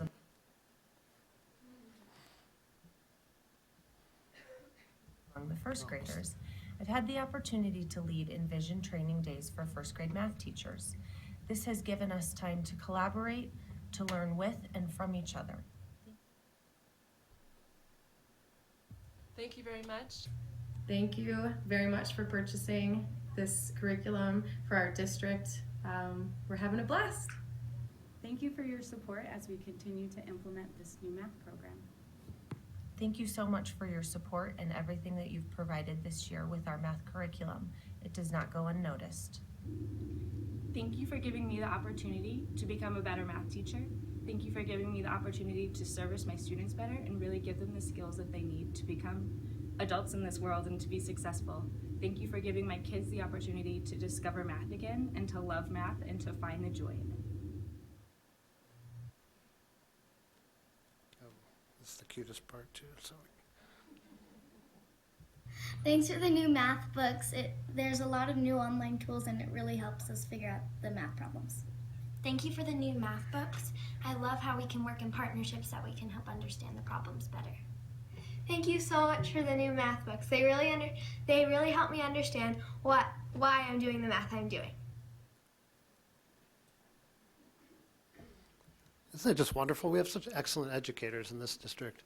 And frankly, nothing says Happy Valentine's Day as much as teachers extolling the virtues of mathematics. So, so that's a little bit of the just sharing from teachers. Let's get into the professional development. In your board packets, you saw the plethora of offerings that we've offered throughout the year. Our trainings are really grounded in basically three philosophies. One is that we want to make sure that we're training all the relevant stakeholders to receive the appropriate supports to effectively implement the math programs. In addition to teachers, as I mentioned, we also train paraprofessionals, particularly on how that they can help support teachers in the math classrooms as they're teaching lessons and so forth. We've trained interventionists on how to effectively use the support materials contained within the programs for interventions. We've trained our integrated services staff and our English language development staff. A great example is Daniel Gallegos, who's one of our ELD program specialists. He thoroughly knows the Big Ideas math programs now, and now when he's out in schools assisting the ELD teachers in their instruction, if they require any targeted support in terms of supporting their English language learning students in mathematics, he's familiar enough with the support materials where he can then in turn support the teachers and help guide them. A second philosophy that we have is to develop teacher leaders throughout the district. And this is grounded in the fact that we really want not just a few central office folks to be available to support teachers, but rather to have some experts at each school site who their colleagues can then turn to and rely on for some additional support. One way that they do this, I mean, these lead teachers are actually leading some of our trainings, but they also allow for their colleague teachers to go in their classrooms, watch a lesson in action so that the teachers can actually see the authentic learning happening right there in the classroom. They can also receive some coaching from their colleagues. And then the third philosophy I'd say we're grounding our PD in is around the instructional shifts for mathematics, which were really embedded in the new standards that were adopted back in 2010. And these include rigor, coherence, and focus. And we've actually done some work with the board in previous years around these areas. How do we do that? We've actually began that work 4 years ago. So beginning 4 years ago, we began doing a variety of training with our staff leading up to this adoption. Some of this includes our math workshop instructional model. In this model, teachers focus on providing productive struggle in mathematics with students. They facilitate rich mathematical discourse through appropriate questioning in the classroom. Teachers are using a growth mindset strategies with the students, and what that does is it helps support and challenge the students. But through all these processes, really students begin to own their own mathematical learning, and with that they can think, they can reason, they can communicate all about mathematics. So really, if you think about it, we're trying to transfer mathematic learning from the teacher doing the math to really the students engaging in doing the math. And I think you may have even picked up on some of those comments from the teachers in the video. Our next steps, in just last week, in fact, we finished up the bulk of our training. We had a number of elementary training days that we finished up last week. Our next steps is to survey our teachers this spring, find out what additional supports will you need. The results from that survey, of course, will inform our summer institute planning. It'll also inform any planning that we're doing for next year's supports. We're also offering some parent nights. So we'll be offering parent information sessions to help parents both understand those instructional shifts that we've been training our teachers in, what they should be seeing differently in the math instruction or math materials that they see at home, and then also how they can support their students at home. We'll also continue to educate them on the math parent toolkit that is on our website, PSD website. And then in this, as this last slide is going on, this is just a few things that the teachers have shared about their professional development. So these, as these comments are kind of playing on the screen, I'm going to invite Kelly and Megan up to the podium so we can entertain some questions from the board. Board members, do you have questions?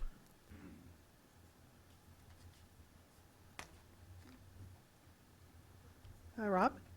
Yeah, I don't have a question so much. Sorry, I don't have a question so much as just want to thank you for all the work that you put into making this successful.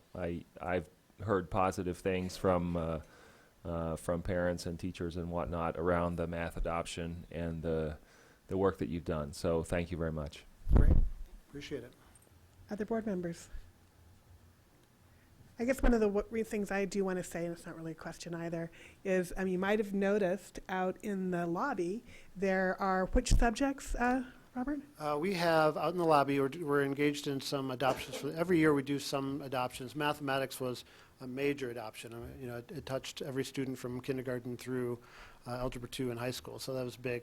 Out there are several smaller adoptions. We have physics out there. There is a world history. We're looking at elementary music materials, instructional materials, elementary art. Each of those, I think it's been about 13 years since they've gotten resources, so the teachers there are really excited. But an opportunity to review the instructional materials and provide some community feedback would be much appreciated. And that's what I wanted to say. I think one of the reasons that our adoption is successful is because we include all members of our PSD family, including parents, community members, educators, and administrators in picking out these resource materials that we will be using for many years to come, because textbooks unfortunately keep on getting more and more expensive. So when we do an adoption, we want to make sure it's a good one. So if any of you have any interest, these will be out in the lobby, Robert, through? For another week and a half. For another week and a half. through the Please 17th. come by and leave your comments. Have a looking over, and we'd welcome your thoughts. Rob. And Rob. yeah, that's my parents. That's a different thing. Yeah, I think just building on that, I think there's also pre-calc textbooks out there Yes, too, right? I failed to mention the so if pre-calc.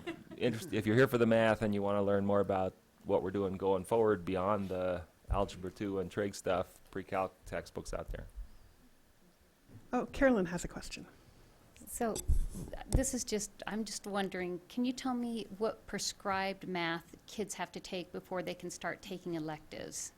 So at what grade would a kid start taking elective math courses? What are the required courses? Sure. The typical pathway, and we're having conversations around, is there a way to expand that? And actually, Sheila earlier alluded to geometry and construction, which is actually learning geometry through the modality of some hands-on work as well. Typically after, there's grade level math, we align our math program with the state standards, and the standards outline math, progression of math up through 8th grade. And then typically you do algebra, geometry, or algebra 2. The math experts in the country actually talk about two pathways. One is the AGA, Algebra, Geometry, Algebra 2 pathway. Another is a integrated pathway, which we used to do here several years ago, which really takes the concepts of geometry, concepts of algebra, and it restructures the standards so that, and Megan can probably speak to this much more eloquently than I can, but allows for the geometry standards that are related to algebra to be learned about the same time so that the kids are learning both together. And they're both, if you look at the experts out there, neither pathway is better than the other. They're both really good pathways. But beyond Algebra 2, typically that's where our students typically can go into statistics, discrete mathematics, college algebra, a few other directions in mathematics. And that typically happens at about 9th grade? It depends on the student, but anywhere between 9th and 11th grade. Okay. All right, thanks. Okay, great. Thank you very much. Any other further board questions? Thank you for staying with us the whole evening, and to everybody who's still here. I'm really sorry that we can't take all of the topics first because I know it's a long night. So thank you for being here with us. Thanks for all your support in this. Yes. Okay, that brings us to 8.0, and 8.1 is resolution in support of Career and Technical Education Month. And I believe Director Favre, Christophe, has a resolution to read. Motion to make. So for those of you who don't know, it is officially not only the month of February, but it is Career and Technical Education Month. And I'm looking at that, and it's some designation to create advocacy around that very important area in our education system. So as a board, we wanted to present a resolution, and it reads as such. Whereas February 1 through 28 of 2017 has been designated Career and Technical Education Month by the Association for Career and Technical Education, and whereas Career and Technical Education, otherwise known as CTE, has a proven record of delivering applied technical skills and academic knowledge that directly connect to career and college readiness, and whereas work-based learning opportunities, including job shadowing and paid and or unpaid student internships, are integral to the successful skill building and workforce preparation of secondary and post-secondary career and technical education, CTE, program students, and whereas certain industry sectors in the United States, including healthcare, advanced manufacturing, and information technology, find it difficult to find properly skilled workers to fill positions, and whereas Career and Technical Education prepares students for these and other fulfilling careers by offering integrated programs of study that link secondary and post-secondary education and lead to the attainment of industry-recognized credentials, and whereas Ensuring that employers have access to a qualified workforce is a crucial step in ensuring productivity among the business and industry communities, as well as continued American economic growth and global competitive. Now, therefore, be it resolved that we, Poudre School District Board of Education, support Career and Technical Education Month and salute the efforts and successes of our students, our community, and our teachers. Approved and adopted this 14th day of February 2017. Okay, may I have a second? Rob? Okay. So, does anybody wish to make any comments or have any thoughts that they wish to share? Carolyn? I think when I think about career and technical education, I think about a story that a young student told us about 2 years ago at the CTE Awards, and he talked about how he was studying to become a doctor, but in the last semester of his high school year, he decided to take a class in 3D printing, and that for him made all the difference in the world, because had he not taken that class, he told us he would not have discovered that he had a passion for 3D printing, and it changed the thrust of his career from being just a medical doctor to being a medical doctor who was going to be designing prostheses for his patients. And so I think that there's a lot of overlap between professional career paths and CTE, and I think that it's very important for us to support both of those paths. Thank you. Anybody else wish to comment? Christoph? Yes, I know. What we're gonna do is we're going to vote on the resolution, and then presuming that it passes, hopefully we'll congratulate them and let them then have their say. So any other comments before we go ahead and vote? Okay, let's take the roll call. Christoph? Aye. Susan? Aye. Kathy? Aye. Rob? Aye. Carolyn? Aye. David? Aye. Motion passes 6-0. Thank you very much. We do have Kathy Hansen and guests here, which I presume you will introduce everybody. I will. And Kathy is our Career and Technical Education Coordinator, and she will speak to the resolution. Thank you, Dr. Smizer and board, for recognizing CTE month with the board resolution. Thank you very much. CTE and Poudre School District has amazing opportunities in both school-based learning and work-based learning that you've been hearing about tonight. We prepare our students for both college and career readiness in their chosen pathway. So they have that choice, and we prepare them. We're really super proud of our work-based learning experiences, especially our new internship program, which you've heard about, and some of you have gone on site visits with us, along with shadowing, certification, and student leadership organizations, which you'll hear about tonight as well. We have continued success in CTE, and tonight I've invited one of our students, her teacher, and her principal to talk about how CTE has impacted her career choices and her career in academic planning.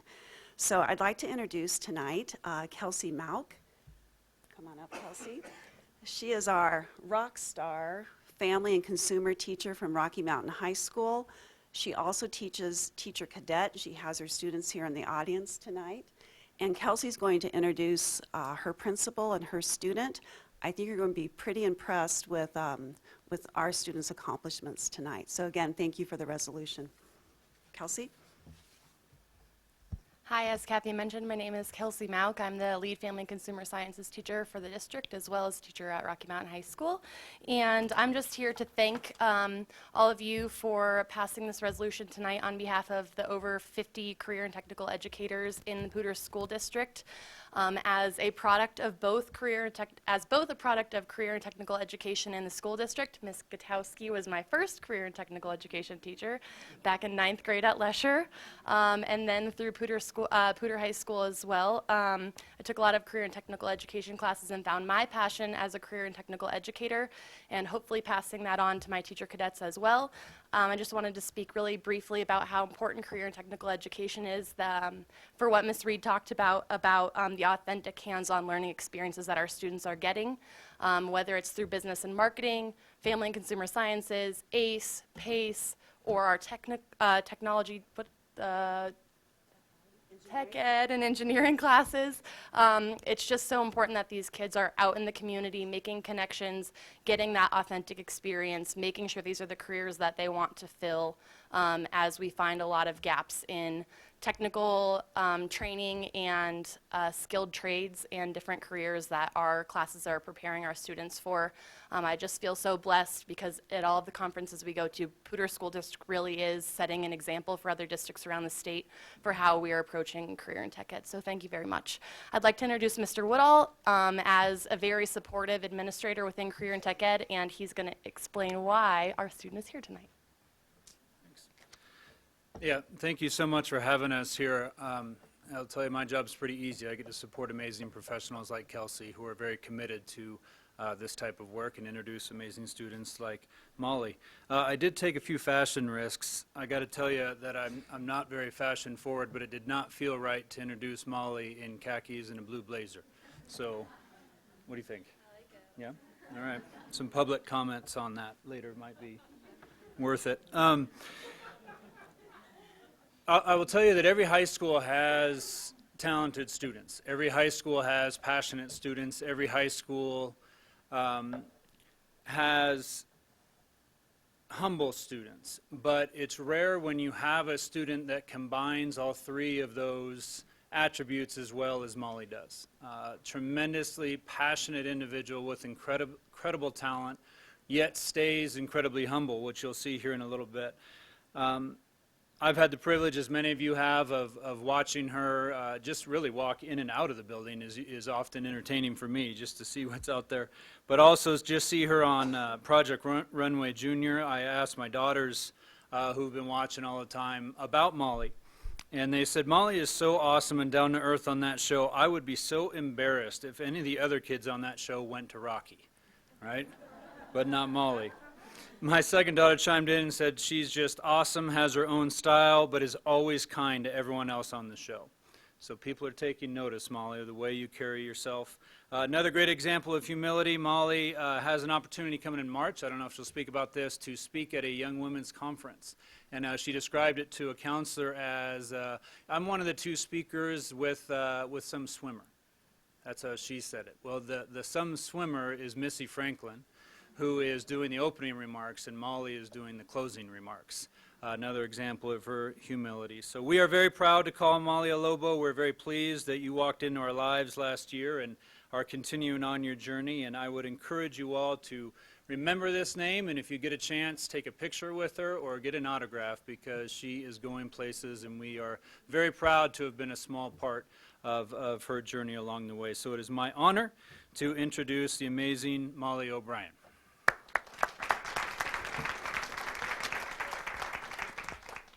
Thank you so much to the board again for letting me speak tonight, and to Mr. Woodall and Ms. Malk for the amazing introduction. So to begin, I just kind of want to give you some background information about myself and really talk about the importance that CTE classes have had, not only in my high school experience, but really throughout my whole professional career as a fashion designer. So with the help of CTE classes, it's really how I got my start as a fashion designer. And taking my first fashion design class in school is how I actually found my interest. I had always been interested, but through supportive teachers and learning through the curriculum in class, I was able to produce my first collection for Omaha Fashion Week, actually while learning how to sew in a class in school. So that was a great opportunity. And without that class, I don't think I would necessarily be where I am today if being involved in design at all. I have showcased collections on the runways of Omaha, like I said before, Kansas City, Vancouver, and most recently, just this past weekend at New York Fashion Week, which was a great opportunity, and I'm so lucky to be able to show there at such a young age, because it's the highest pretty much runway to be showing at in the entire nation, and it's such a great opportunity because I get to network with those industry professionals and really make those connections that helps you stand out in the industry. And any industry nowadays is so competitive, so getting those connections in high school has really helped me so much. As Mr. Woodall stated, I was lucky enough to be chosen on season 2 of Project Runway Junior. And being involved in that, it was a great experience, not only through the networking opportunities and meeting the top industry professionals that then will help me, get ahead in the industry, not only now, but even throughout my entire career as a fashion designer, because it's so great to be able to have opportunities that, people outside of college may not have even had. And all those opportunities are thanks to the CTE classes and other related classes that I've had at Rocky Mountain High School. These achievements really illustrate the effects of CTE classes I have taken, not only fashion design classes, but other classes like marketing classes and business classes, being involved in things like DECA and FCCLA, which I will definitely touch on later. First, I want to talk about when I arrived to Rocky junior year. The first day I was there, I actually met Mrs. Mauk, and it was an amazing experience because she was so inviting and supportive.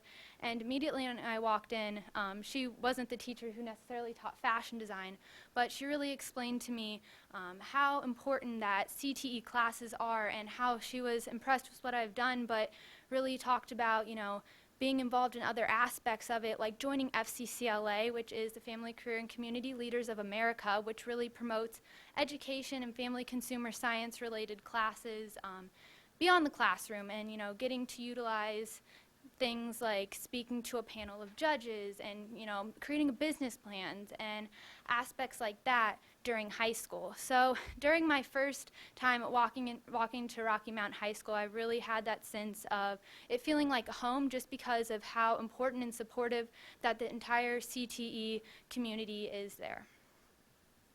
I also, being on the show, have had the opportunity to talk to a lot of kids across the nation about how they have wanted to learn more about fashion design and building a company, but because their school doesn't offer classes like these that really help them get ahead in the industry at such a young age, they don't really know what the next steps are. And they've reached out to me, do you have any advice on how to, learn and grow a business and be a fashion designer? And I've recommended, take local fashion design classes at your school, take business classes, be involved in things like DEC and FCCLA, but their schools don't necessarily offer that. So it's so amazing to see a community at Rocky Mountain High School like this offer such amazing and a variety of classes and different extracurriculars depending on what sector, of any industry you really want to learn more about. And being involved in all those different opportunities is what really gets you ahead in any industry, especially nowadays having those opportunities before college. It also allows you, to really experience that, so you know more what you want to do when you're going into college instead of having to experiment with that during college. And it just helps you in your career, have a better idea of what you want to learn and what experiences you really want to focus on throughout your career development. I would like to touch on FCCLA a little bit more and opportunities like DECA. Those clubs and other extracurriculars are definitely important, I think, even beyond the classroom, because it really shows the support that teachers give you, beyond just traditional schoolwork. I have been to a lot of different schools, and really Rocky, it's really stuck out to me, and it's had such an importance just because of how much support there is beyond the classroom. Being involved in FCCLA, Ms. Mauk really made a point to make me involved in that, and they actually had FCCLA at my old school, but I didn't even know about it because the teachers necessarily didn't go above and beyond to implement those type of activities and let the students, know about them more. So that is really another great thing, having the support of the teachers and really seeing if a student is interested in something and making sure they tell the student about that. And also, again, FCCLA experiences, like showing at State. I got the opportunity to create a business plan for fashion design, which is something very important and that I've definitely utilized when being in actual industry expectations, like showing in fashion weeks and, being on the show. Those experiences there and, creating a brand, getting to do all the different sectors of marketing and all of that definitely help in those different types of aspects. And even, showing at different runway shows. All those things that you learn in the classroom are what you have to put to use. And, being in those extracurriculars have really helped me along with the classroom, because without those experiences, I definitely would not be where I am, if, at all, even in this industry. And has also given me additional opportunities to network with other people that necessarily might not be in the fashion industry, but have experience in other industries, and getting, to go to conferences associated with FCCLA, and getting to do things such as designing the Colorado pin, which was such a great opportunity for FCCLA, and just all these different unique opportunities that you can just add to not only your resume, but just help you stand out in such a competitive industry as there is today.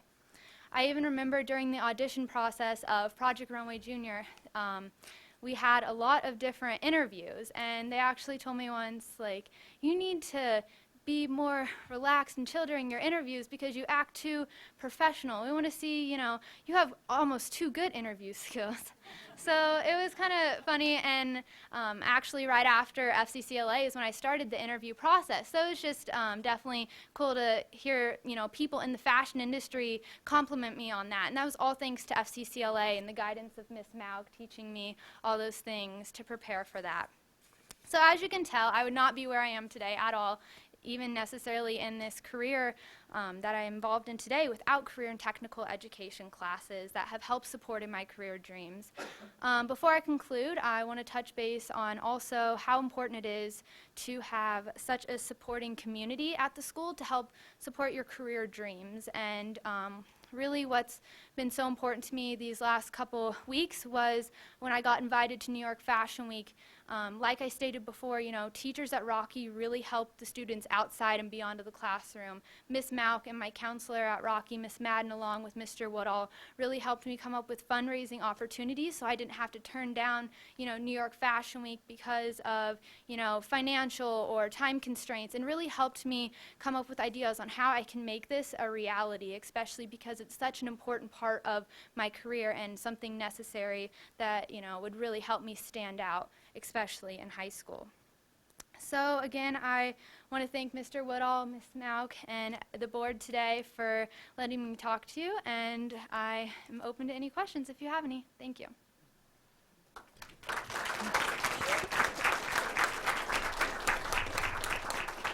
Thank you very much. We appreciate your time. Does any board members have something? Carolyn? So with regards to your trip to New York, could you tell us what the highlight was for you of the trip? Yeah, I think the highlight of the trip was just getting to network with all the people in the fashion industry, because it's amazing how being in New York for just even 2 days, all the different people and the different, in all the different sectors of the fashion industry that I actually got to meet and network with, along with, photographers, makeup artists, people who are buyers and that, will then buy my clothes to carry in their stores and all those different things. So that was my favorite part, to get to make those connections that will then help me throughout my entire career. And you really can't get those opportunities unless, you are involved in these opportunities such as doing New York Fashion Week and things like that. So it was really a great, the greatest part for me was not only getting to showcase the collection, but just meeting all the important people in the industry. And yeah. Thank you. Anything else? Oh, Susan. So how can we go about seeing your collection? Yeah, I have a e-commerce website that I currently run, mollyelizabethdesigns.com, and again, that running the website again is another example of how classes like web design, marketing, all those come into play when creating a company. And yeah, so that's how you can view those items. Yeah, thank you. Okay, anything else? Great. Well, thank you very much for your time. We appreciate it. Thank you for having me. Have a good night. That takes us to item 8.2, which is the approval of the January 10th and 24th minutes. Everybody should have a sheet at your table place, including, I already also emailed these to everybody, just the minor changes for those minutes. So if I could have a motion to approve the minutes as amended, I would appreciate it. David? I move that we accept the minutes as amended. Great. May I have a second? Susan, great, thank you. So roll call, please. Aye. Aye. Aye. Aye. Aye. Aye.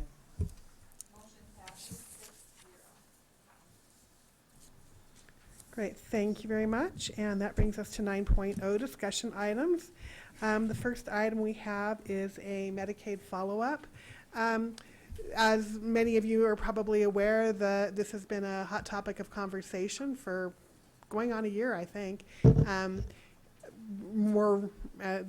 longer it's been, the more the heated it's gotten, and we've received multiple opinions on in both directions. So that's kind of where we are tonight. Tonight, at our last meeting on January 24th, we had an extensive period of time where we were able to ask the folks who run the program down in Denver questions, and we got a lot of our answers then. So this is just a follow-up from that conversation. I know we have we have several people signed up to speak. So I think you all heard me before. You have 3 minutes. The light will be green for the first 2.5 minutes. When it turns yellow, start thinking about wrapping up. And when it gets to red, please wrap up, because I really hate interrupting people and asking you to stop, because I don't like to do that. Okay, we're going to go ahead and hear from the folks who are here to talk to us prior to continuing the conversation on that topic. Okay, first up we have Melanie Potiandi. Okay, well, you can pronounce it for us correctly. Hi, my name is Melanie Potiandi. I am the school psychologist at Rocky. It's kind of rocky night at this board meeting. I'm here tonight to ask you to vote no on Medicaid billing for special education services. I am a doctoral level school psychologist. I'm also DORA licensed, so I am among the folks who would be directly impacted by duties related to Medicaid billing. I'm sure you're all aware paperwork demands for special educators are enormous, and what gives when those get bigger and bigger is direct services to students. I'm qualified to do individual and group counseling, affective education, academic behavioral consultation, and those are the tasks that motivated me to pursue a career in the schools. However, as it is now, I increasingly am finding myself in a position of having to limit my time with students and in the classroom so that I'm able to complete documentation. The addition of Medicaid billing would further constrain my ability to engage in mental and behavioral health activities that I perceive as being desperately needed, especially amongst students on IEPs. It's my understanding that proponents of Medicaid billing have suggested that a primary focus be related to mental health services, and I question the logic of taking away mental health services from students with disabilities to move services elsewhere. For special education staff, Medicaid billing is going to mean less time with students, and that's something that is very dear to my heart, and I would be sad to see more of my time going away from the students. Billing would also disproportionately impact staff at schools with higher numbers of students on Medicaid, as well as staff with certain qualifications. I worked very, very hard to become DORA licensed because I wanted it to open the door to me being more qualified to provide high-quality mental health services to students, and it breaks my heart to think that what it really qualified me for possibly is doing more paperwork.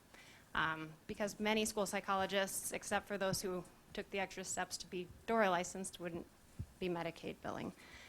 Especially when the money isn't necessarily going to come back to my students that I work with. So I'll put those efforts in, and then the money is not going to come directly back to my IEP students who maybe are giving up time with me.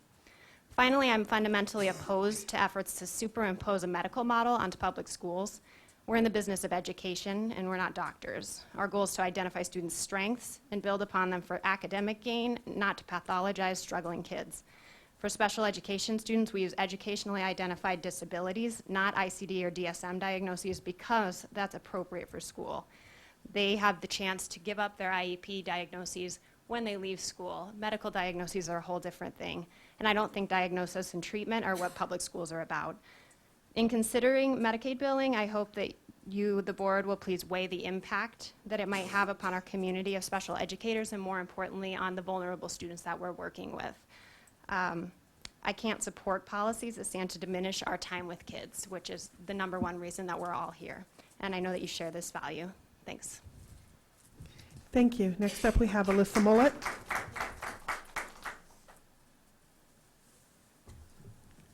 Are you Alyssa? Okay. I think so, yeah.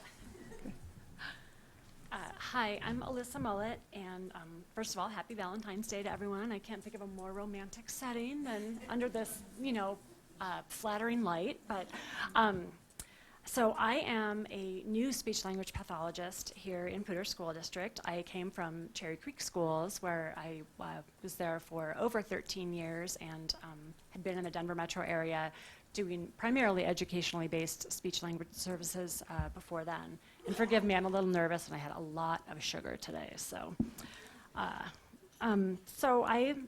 also wanted to strongly encourage you to really kind of take a look at the pros and cons of the Medicaid issue. I know, again, it sounds like it's been a very hot button topic up here, and I can just speak to my specific experience with Medicaid. I was an employee with Cherry Creek Schools prior to ever having billed Medicaid, billed under kind of the old system, and also billed under the new revamped system.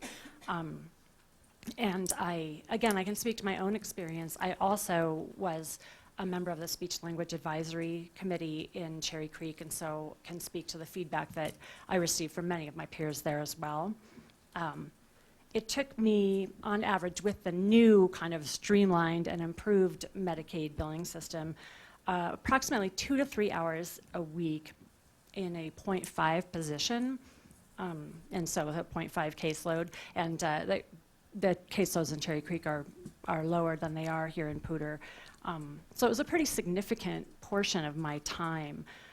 My concern is that it currently requires all of my contracted hours just to meet the minimum service times. Sorry, I'm dry from being here. Including, for the students on my caseload, that's including IEP meetings. And as you've already heard, the only way to fit that time in that's needed for the billing is to cut direct service time with kids. I think that's especially problematic as the students with the most significant support needs are the ones that make up the majority of students that would be eligible to bill Medicaid for. So I just, again, thank you for your time and consideration. Just wanted to have another opinion, and from someone that has currently billed the easy, or experienced that easy Medicaid billing system. Thank you. Thank you. Next up, we have Patrick Reeves.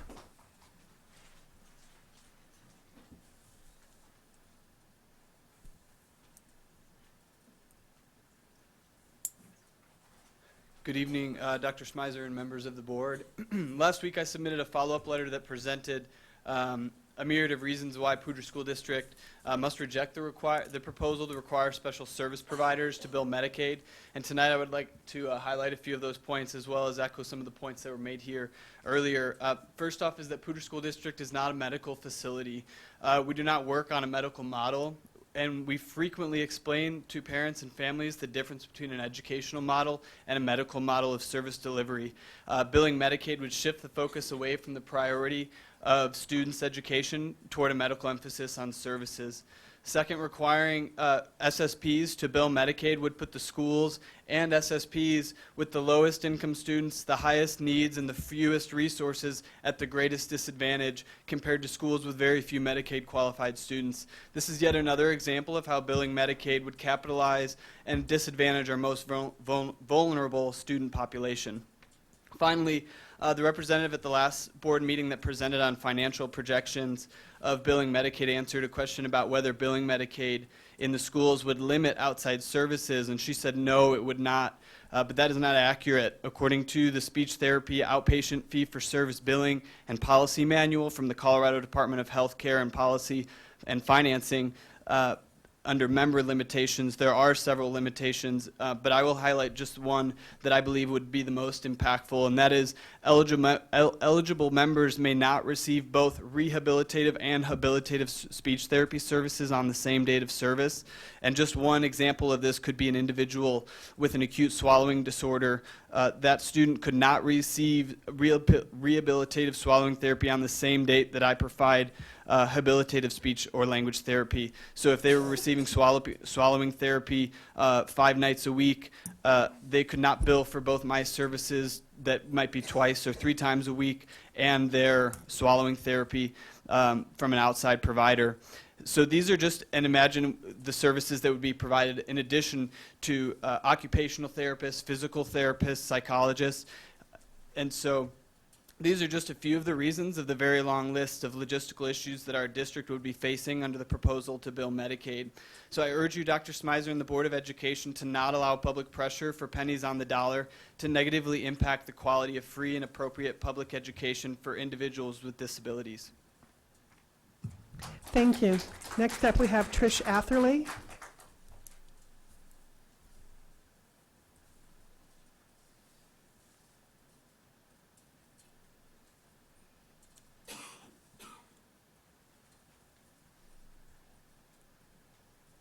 Hi all, thank you for your service. Thank you for tonight. Happy Valentine's Day.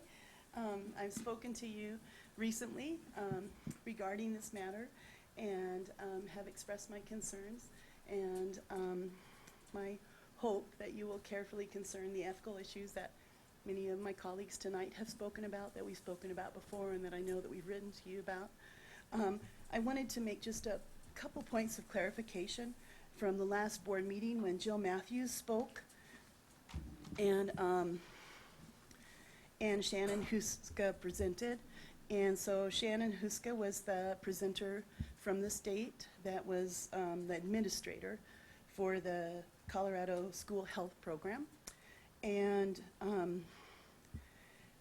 as we walked out together, I asked her about her contact with service providers as she's worked as the administrator for this program, because I was curious about how much contact and feedback she had from the people that are on the front lines billing Medicaid. And I just wanted you to know that her answer to me was, I do not have contact with service providers who are billing Medicaid at your level. And the reason is that it might be construed as a conflict of interest, that I might be encouraging them to bill inappropriately. Or I'll leave it at that because I can't remember. But the idea is that for me to ask you guys to think about the idea that we have a lot of concerns as service providers, and the concerns go to, how does this impact our student? How does it impact our students, and how does it impact us as service providers? And it's an emotional thing for me, and you can probably hear it in my voice. But it's really difficult to think about how the things that she presented, and as you think about what she presented on, if you could, and as you're discussing, if you could keep it in your mind that she does not have the perspective of the service provider. She only has the perspective of the I want to say bureaucrat. And so that is an important issue for you guys to consider. Also, Jill Matthews indicated that some of the money did go towards a special education purchase for Lyft buses, and that was her sole example out of the entire state, was one example. So the money coming back to special education is not determined by us, that's determined by the Community Advisory Board, not by anybody singularly in this room. And so I just wanted to point those few things out. So thank you for your time, thank you for your energy and your efforts. Take care. Thank you. Next up, we have Renee Ostergren.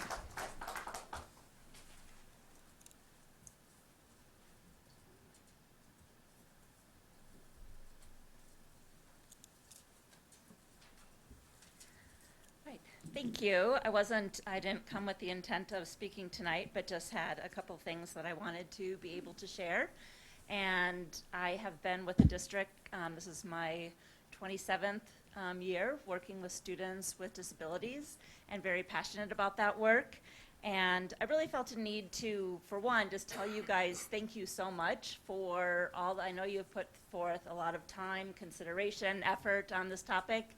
It's been an ongoing, and as you mentioned, a lot of information, a lot of opinions, and I just want to recognize that we really do appreciate the time that you guys are taking to really consider this and look at all angles, and that's important. We know that that's your job as the board, and appreciate all the work that you do for all the students in our district. So I just wanted to make sure we were able to convey that.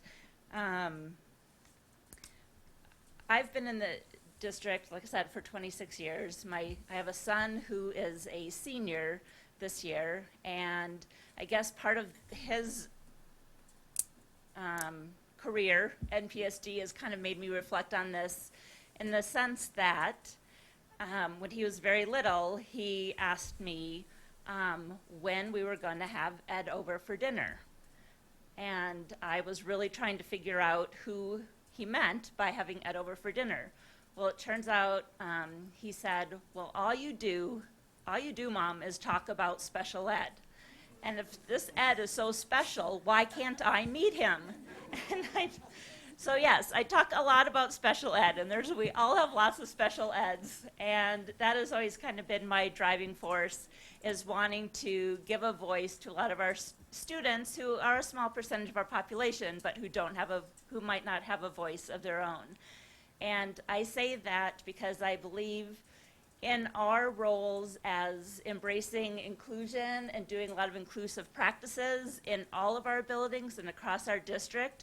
It is more than just working with that maybe 1% of the population that have the significant support needs, but it's creating such a culture and community of people I want interacting in my community. When my son leaves Poudre School District, he has such leadership skills, and he advocates for all, and I believe this is because the work that we've been able to do promoting inclusive practices and being out with students and with teachers and with Gen Ed, and trying to minimize our times back behind paper and pencil paperwork. So I really encourage you to just think about making sure we're doing the right work for the right reasons, and helping give a voice to all our eds out there. So, thank you. Thank you. Next, what we're going to do here is Dr. Smizer is going to make a few comments, and then we're going to open it up to any remaining questions or thoughts board members might have. Well, thanks for the comments that we've heard, both pro and con, over the last several meetings. Following the work session with the board last time, I didn't receive any more particular follow-up questions from the board. We did send you some clarifying information relevant to the Department of Healthcare Policy Financing and CDE's Medicaid office, and I think you've received all of those. I would like to clarify for the audience as well, as just us, as to who's going to make this decision. It was quite clear from the board, last board meeting, that it would be my decision to make. So I want to give staff notice that I'll be making the decision, and that I'll make it before the end of this month. So by the end of February, we'll know, and I will personally share that decision with staff. As well as principals and the public at that time, and with you all, obviously. So that's all I had to say, and I just thought Kathy and I both wanted to just open it up to see if there was more questions or just comments that you wanted to make. Anybody, or have we beat this horse to death? Terrible analogy. Well, sorry. It's probably a better one. Rob. Yeah, I guess I would make the comment that I think that we do have,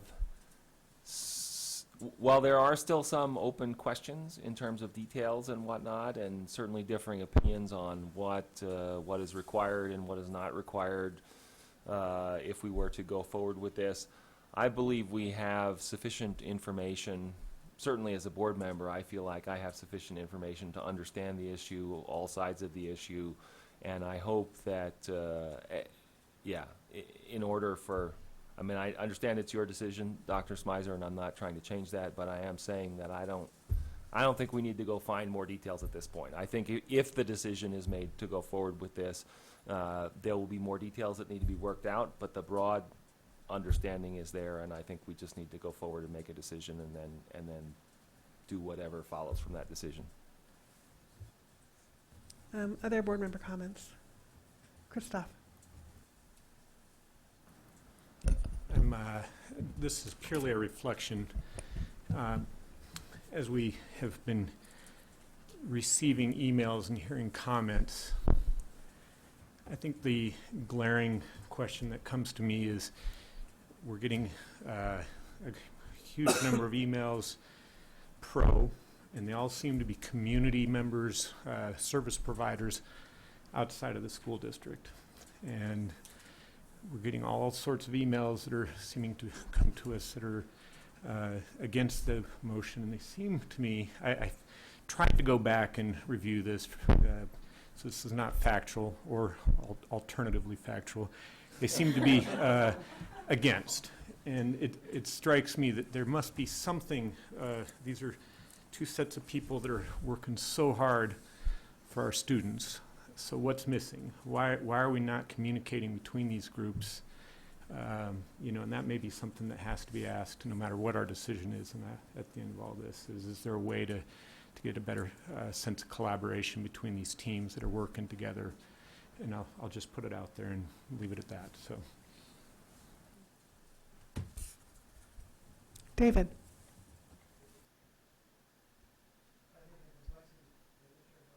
Turn it back on. There we go.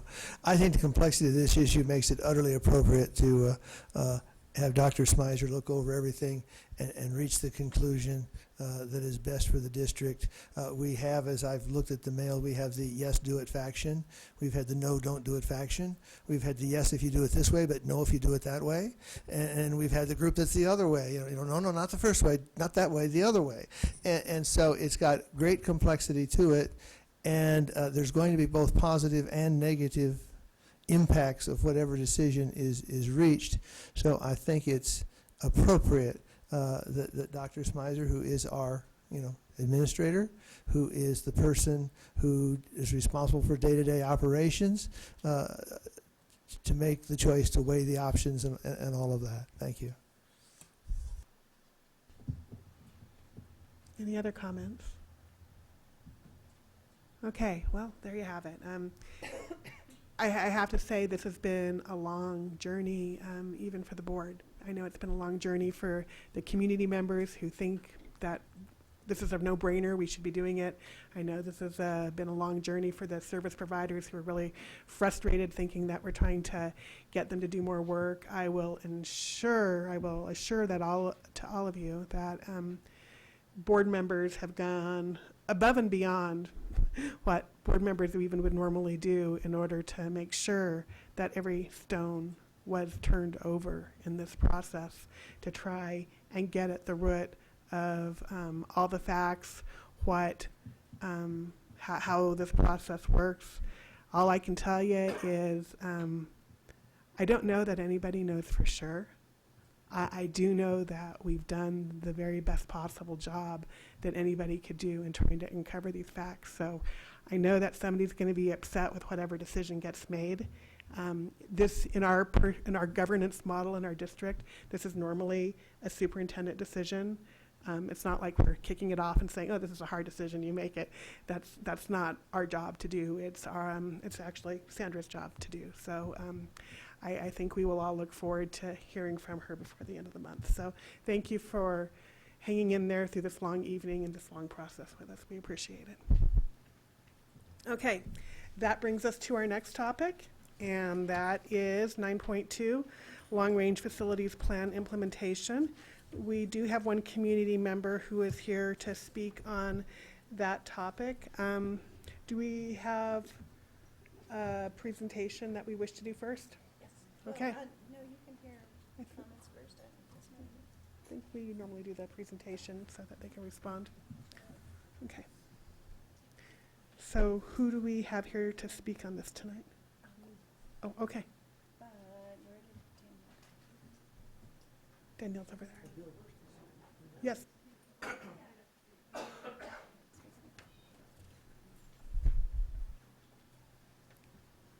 Did you need Danielle to set up?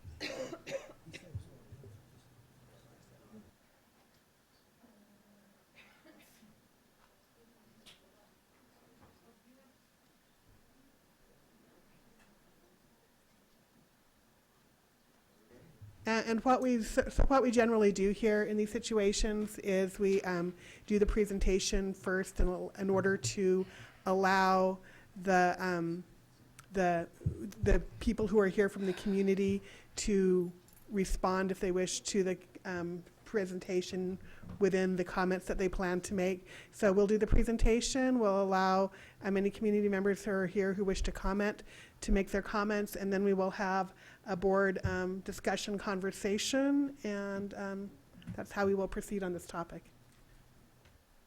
Okay.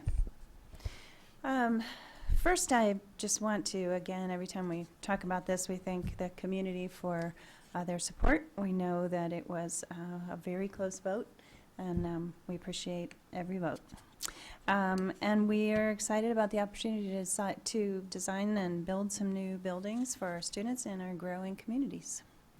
So we have been delayed, and a lot of people have been asking, so how long have you been delayed?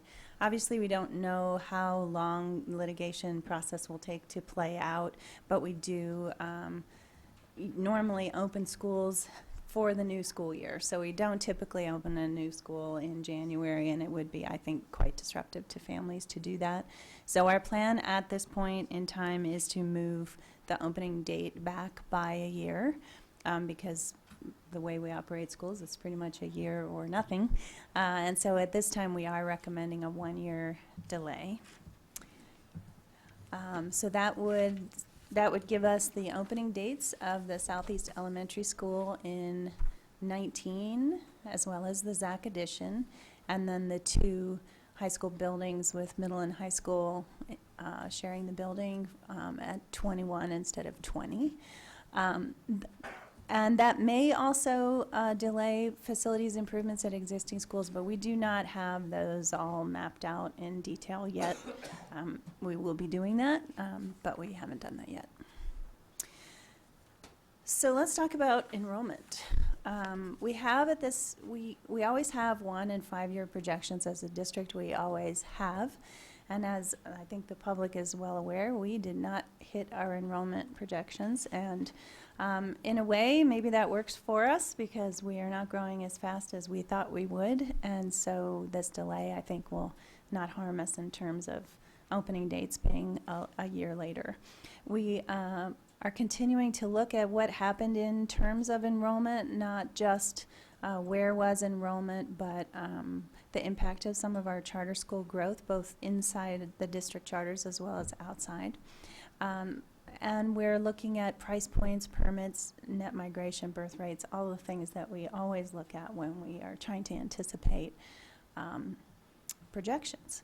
You'll hear more about that when we get to our budget planning, because as you know, our budget is always based on the projection of how many students we think we will have, and we are not the only district in the state that is seeing a slowing of growth. We did grow, but we grew a lot slower than we thought we would. When you look out in the long term, we still see the growth coming. We don't believe that we are not going to need these schools. And we know for sure that they're going to be expensive to build, and the sooner we can build them, the better. But we'll be keeping you posted as we really examine enrollment projections over the next couple years. The exciting part always of a new school is looking at educational programming. A lot of people have started asking us, so what are you going to do in these buildings? We're excited to have new schools, and it's such a great opportunity to start new educational programming. So we're looking at blended learning, career tech ed, college credit opportunities, innovative curriculums, all the things that we are excited about being able to offer our students. And then one of the questions that is on the table is, should we change any of the school designs that we're looking at to accommodate new and innovative programming? So as we look at the planning for the buildings, we're looking at that question, particularly if we have CTE coursework going on in the building, what types of rooms does that need to have, and how many of those rooms? And we think that our design that we usually have been using will work with some updates and tweaks, but we are not deep into up in our eyeballs yet in the design process yet. We have questions, and so does our community, about how will we share all the grade levels in the buildings. And then transition planning about grandfathering and school of choice in the new buildings versus the current schools. All of those topics are yet to be hammered out, but we want the community to know that we're thinking about those, and we'll be having community conversations about all of these topics over the next couple of years. We definitely do community engagement for families that are residing in new boundaries well before the opening of new schools. We've done that in the past. We'll do that again. Part of the fun of that is naming the schools and selecting mascots and colors and all of that fun stuff, and hiring leadership. We plan to, just as in the past, hire the principal a year ahead of opening so that they can do this community engagement with their future families, and also be the key people in hiring staff for new schools. We also are in conversations with our employee groups about hiring of staff and how does that work, who gets priority if they want to jump to a new school, and how can we allow for that without taking all of the teachers out of one school and leaving them with all new teachers. And so we'll balance all of those processes together. I think in the past it's been done well, and we're working on a plan to make sure we do that well. And then as well, athletic programming is a whole task in and of itself, and it's surprising, perhaps not so surprising, how many parents have asked about that. So I want to know exactly what teams you're going to have, exactly what sports, what class are they going to play, and how's it going to work. And so all of those things will be worked out with CHSA as soon as possible as we get the actual design team going the year ahead. So what are we doing now? We are doing some site preparation work at the Southeast Elementary site, and also at Prospect site. We're not using funds from our most recent election at this point. So just to be clear, we're not using any of those funds. We are moving forward with purchase of land in the Wellington area. Also, we do not have access to our funds from the latest election, so we're not talking about that money. But we are very much in process of trying to find a site for the school in Wellington. And then we are working on the timelines for all of the actual project timelines, and we'll be bringing those back to you. Because of our enrollment slow, we are re-looking at our modular classroom plan, particularly by site, to see if we need to move forward with modulars for next year and the year after, or if we can delay those. We haven't made those decisions yet either. We will be putting together a design advisory group that will work with PD&C to actually do the fun design part of the construction project. We have not selected those groups yet. We're not quite at that point in time yet. And then we will be forming up a 2016 Milbon Oversight Committee of community members to monitor that use of money and advise us when we have questions, as we have done with our other ones. We're also, thinking about and planning with our IT department for the technology infrastructure for the new school sites. Transportation planning. It's interesting to note that This will be a big change in our transportation department. We will not know until we finish designing the routes whether we will be actually able to save some money or we'll have to add new routes. I anticipate we'll have to add some new ones, but at the same time, I'm very hopeful that we will be able to have a significant number of students spending a significantly less amount of their day on buses. Our whole intention of our plan was to have schools closer to where students live, and we hope that that will make our bus changes positive for the community. Then we'll also be building out a timeline for the transportation facility. And then ongoing facilities improvements, we're still working on the completion of the 2010 bond projects. You saw some of that today in our meeting. And then we also are doing planning and timelines for this 2016 bond projects and the selection of contractors. All of those things will be coming to you soon. We'll be coming back to you repeatedly over the next, it says on my slide that the next update will likely take place in the fall of 2017. No, I'm thinking that you'll probably get an update before that. I think there's a lot of questions in the community, and I think this is going to be a frequent topic on our board agendas as we address different pieces of all of this.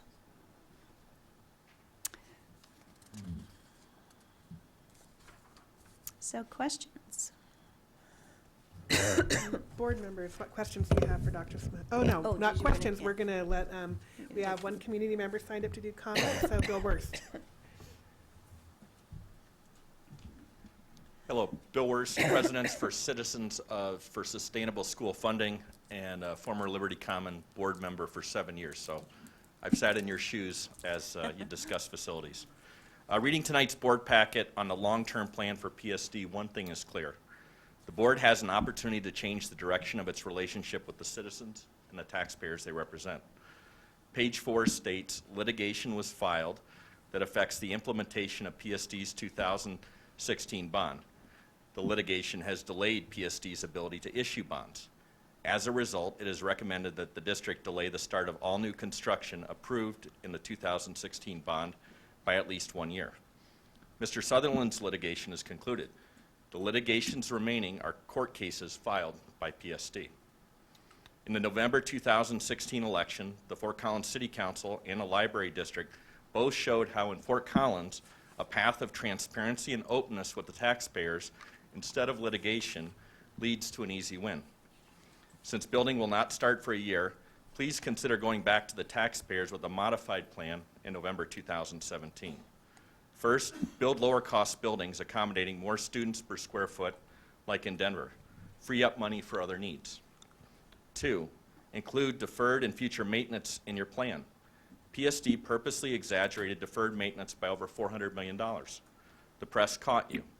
Fragile trust was broken. Please take care of the actual $80 million of deferred maintenance and the highest priority future maintenance. 3, negotiate with the 5 TIF districts. Only 4% of the school taxes collected in Timnath will actually go to PSD. 96% of the taxes collected will go to Timnath. And you build them a new high school after you built them a new elementary school. The Downtown Development Authority has siphoned off 50% of their school tax dollars for over 40 years now. 4th, treat the charter schools fairly. Boulder and Denver have similar politics. There is a model of fairness to follow. There's a quote, "There is no better friend and no worse enemy than a U.S. Marine." The same applies to charter school parents. They really care about high-quality kids' education just like you. Demonstrating fairness gains votes. Be fully transparent about the student count. Page 5 says total enrollment grew by 155 students. PSD neighborhood schools added 66. The 4 PSD charter schools grew by 70, and the 3 state charter schools grew by 91. 70% of the growth was accommodated by buildings that PSD doesn't pay a single dollar for. Colorado Early College is tripling their square footage. Liberty Common and Ridgeview have over 1,000 students on the waiting list. There is a cheaper way to accommodate growth. Please have a robust discussion tonight. I hope when you go into executive session, you add a second motion to discuss your legal strategy and figure out what's the best way we can move forward. Thank you. Okay, thank you. Now, board members, do you have any thoughts or questions that remain? Anybody? Rob? So, yeah, so while I believe, as I've said in emails, I would like to see a conversation at some point in the near future, and certainly before contracts are let or designs are in concrete, about whether there are whether we can deliver an excellent educational environment at a lower cost than the current designs dictate. There are certainly designs out there that we know are lower cost, or that you could imagine that would be lower cost, but they also have to be consistent with our values, and we have to understand the trade-offs that we would make in going from current designs to some other designs, right? I mean, the question at least I'm raising is not whether the current designs provide good educational environments, but whether different designs can provide as good educational environments and perhaps be cheaper to implement. And I don't know necessarily what the answer is, but I think that that's an important conversation for us to have. Yeah, that's what I want to say on that topic. Thank you. Other board members? Carolyn? I just want to say that I've appreciated in some conversations with Dr. Smizer, and I'm glad to see that she put it here in the slides, that that we're going to be having further talks about the educational guidelines for the new school designs, and that we really think outside of the box while we're designing these new schools, because we have an opportunity here, especially with the delay, to really start thinking outside of the box and really implementing some not only innovative designs but innovative curriculum. You know, things that other school districts like High Tech High are doing, but maybe not even just that. Something that's really our own, and something that we can really show the rest of the state that's different and better about our district. And I hope we can have those really robust conversations with the staff and with teachers at the schools and with Pete and Mrs. Nauer, so that we can design some really innovative, not only schools but programs. So I'm glad to see that you included that in there. Comments from other board members? David?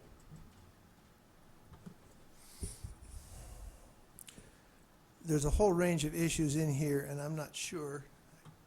I'm on now. Okay, I'm on. And I don't know how to sort them out, because we start to say we need to create really innovative models, and we also need to meet with the parents sometime in advance so we can get the models they want. That's not necessarily the same thing.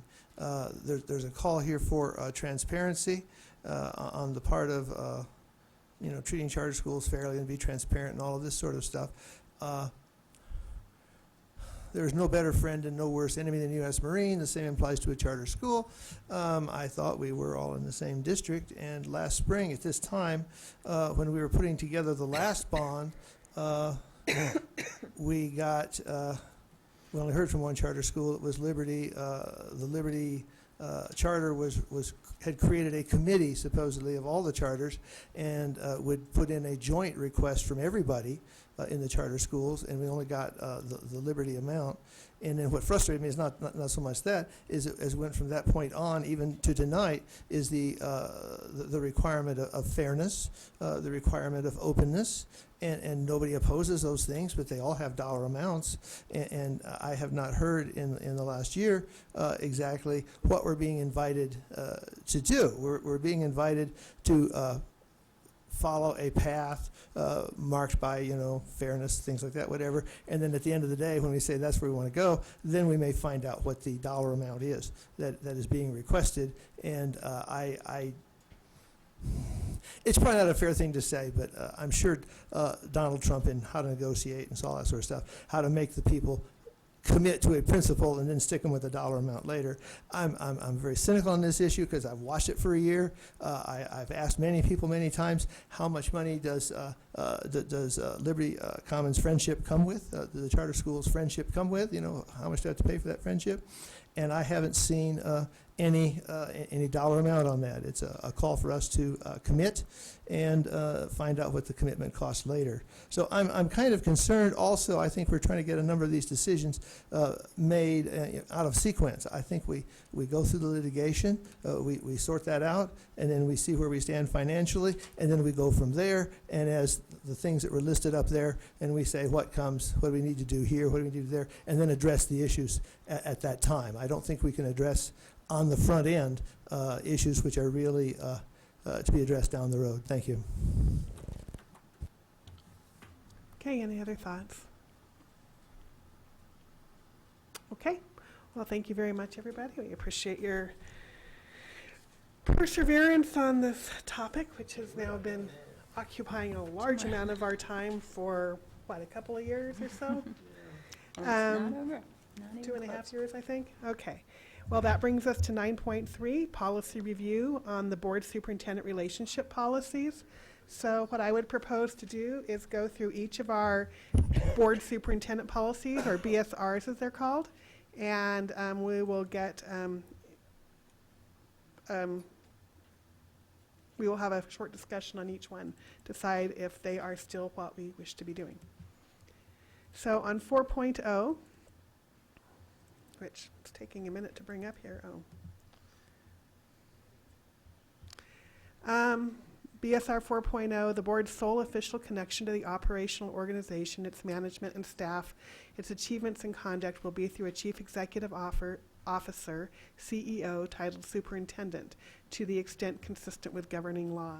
Does anybody have any comments or a need to explore changing this BSR? Okay. The second BSR we're going to do is 4.1, which is titled Unity of Control. And this one's a little bit longer to read, so I will let you all read it for yourselves. Does anybody have any comments or desire to explore doing anything differently here? Okay. So I don't have any desire to explore doing anything differently. I just want to acknowledge that one of the things we've added, and you, I think, mentioned this when we first added it to the agendas, is this whole agenda planning item at the end of the meeting, Yes. which allows us, in fact, to implement this, I guess, unity of control, or whatever the right word is here, so that we can be clear if we want agenda items or work that the board as a whole is interested in that activity and not just individual board members. So I think we are working to refine our approach in support of I this. agree, and I think we're trying to be more effective. So every time we do something, we attempt to do it better. Excellent, thank you. Sorry, that was 4.1, right? Or, no, that was 4.2.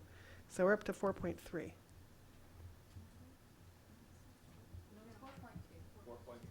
Oh, was I right? Accountability of the superintendent, my apologies. Again, I'll let you look through that. And if anybody has any comments or thoughts on 4.2, accountability of the superintendent.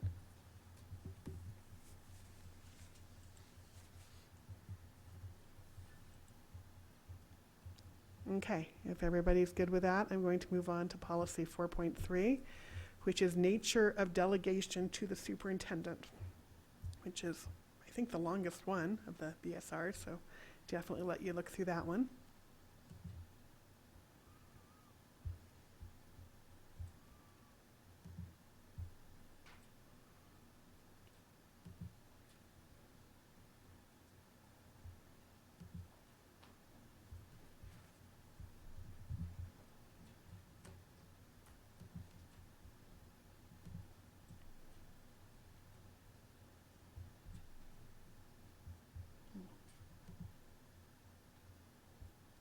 anybody have any comments on 4.4? The one thing I would like to mention here is that at the end of 4.4, there is a list of when we address the monitoring of particular items. Right now, the DE 1.0 General District ends is scheduled just to be done in October, and I'm wondering if that one time, technically a year. Now, right now, we've sort of been in transition, and we're going to be having a district ends presentation at the next meeting in February. So I guess I would ask the board and the superintendent, is doing it once a year in October as a full report going to be adequate? Rob? I guess my view is that we ought to consider that question after we see the one that we're going to get for the next meeting, because it's based on previews and discussions and whatnot that we've had with respect to it, it's going to be substantially different than prior ones, and I think so I think we'll learn something about how we need to allocate our time, both in terms of when it happens and in terms of how much time, in terms of meeting time, we need to allocate to it once we see it. So I'd like to defer that question until then. Excellent. Is that okay with the rest of the board? Okay. Any other things on 4.4? Okay, we're on to 4.5, superintendent compensation. I guess one thing I've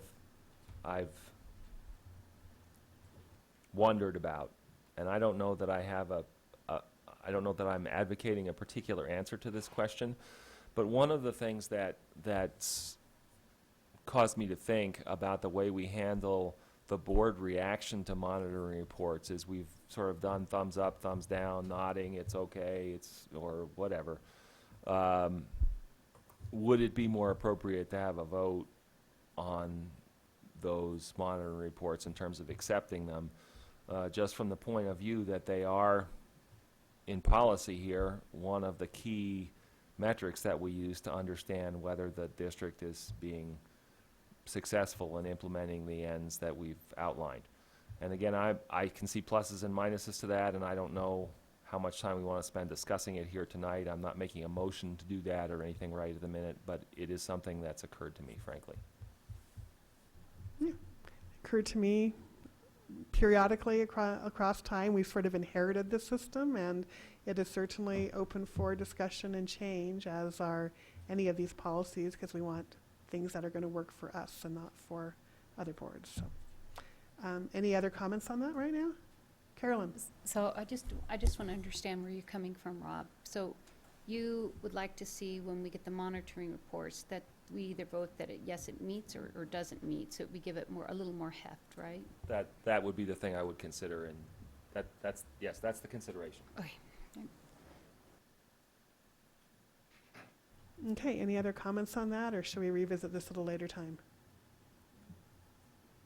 Okay, well, we can ponder this and revisit it, and maybe our end of the year board retreat in June would be a good time to do that, as we're deciding what we want to do next year.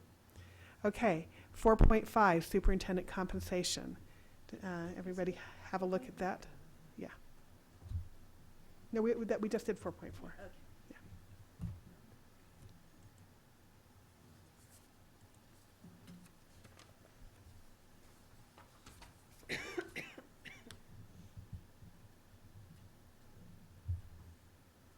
Is everybody okay with 4.4 the way it is? I mean 4.5 the way it is?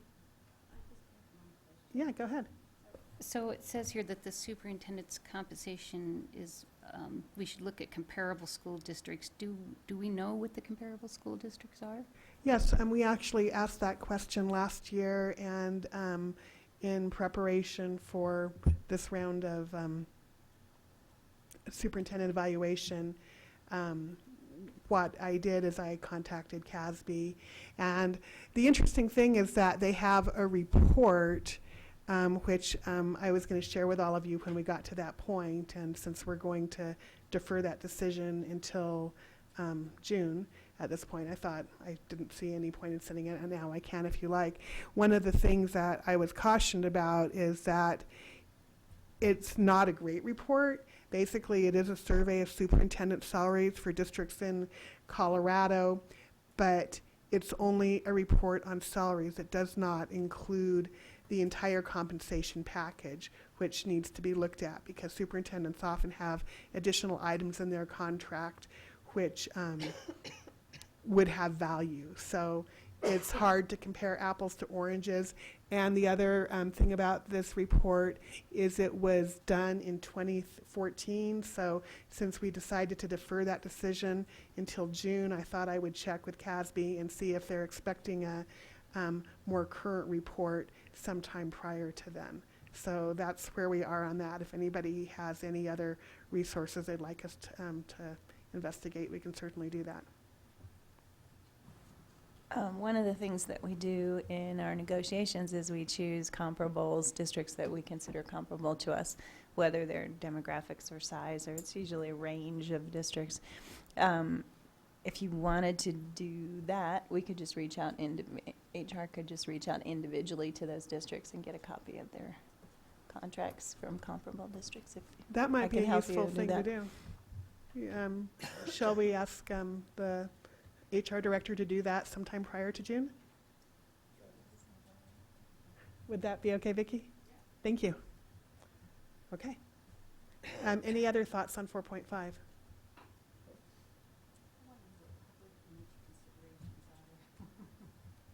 Okay, where does it say? So the sentence director Reed is referring to superintendent compensation shall be decided by the board as a whole based on evaluation of the superintendent's job performance, market conditions regarding the compensation of superintendents in comparable school districts, the district's financial resources, and public image considerations. I guess they don't want us looking like we're not paying her enough, and they don't want us to look like we're paying her too much, I would guess. But if people wish to phrase that some other way, or if our employee group presidents who are still here at this hour would like to comment on that, I would be happy to entertain that. Okay. Anything else? Okay. Well, that takes us through the BSRs for this for 2017. And as I said, I will add it to the agenda for the June meeting to discuss whether or not we want to vote on monitoring reports. Make a quick note. And I believe that brings us to 9.4, legislative discussion. As I believe Rob mentioned during the board report, we do meet as a board legislative committee prior to every regular board meeting. We met at 3 o'clock today because we started extra early.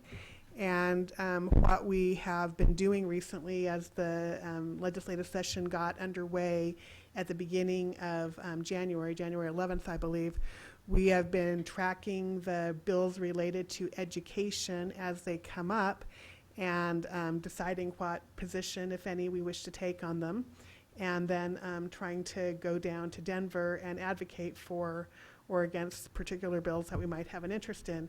Yesterday, Director Trask and I went down for the House Education Committee, which was hearing a number of bills. One of the interesting bills that made it through House Education Committee was only introduced on Friday, actually, but it made it quickly to House Education. Maybe that's because the chair of House Education is the one of the sponsors of that bill. But what that bill does is it helps to reduce the testing burden in Colorado is for high school students. So what that bill will do is it will, instead of offering the PARCC testing in 9th and 10th grade, it will, we aren't doing it in 10th now. So basically, there's a test called the PSAT 9 for 9th graders. There's a test called the PSAT 10 for 10th graders. So those will be the tests in high school in addition to the SAT test, which is offered in 11th grade if this bill completes its journey through the House and the Senate. So, and the governor. And the governor's already given its blessing. It passed the House committee on a 13-0 vote, It was a bipartisan support, and everybody seems to be bought into this bill, so I have an expectation that it will go through and at least buy back a few days of instruction for our high school students. So I think that's a positive step. Everybody seems to understand that the testing burden is too much right now. I don't think we've seen a whole lot of school finance bills yet. We are tracking various other bills. The testing bill was of particular interest to us on Thursday. I am planning to go down again because the Senate Education Committee will meet. Mike Merrifield has a bill which does another part of our board's legislative agenda, which is, if amended, which I believe they're planning to do, will change the accountability system for the state so that the growth in a teacher's evaluation, student growth can be, and achievement can be only 50%, or 0 to 50% determined by the school district. So the school district would have local control over how much student growth and achievement is used in a teacher evaluation. Right now, because of SB 191, Senate Bill 191 from a number of years ago, we are mandated to use 50% for that. So that's where that is. Anybody else on the legislative committee want to comment on any other items of note right now?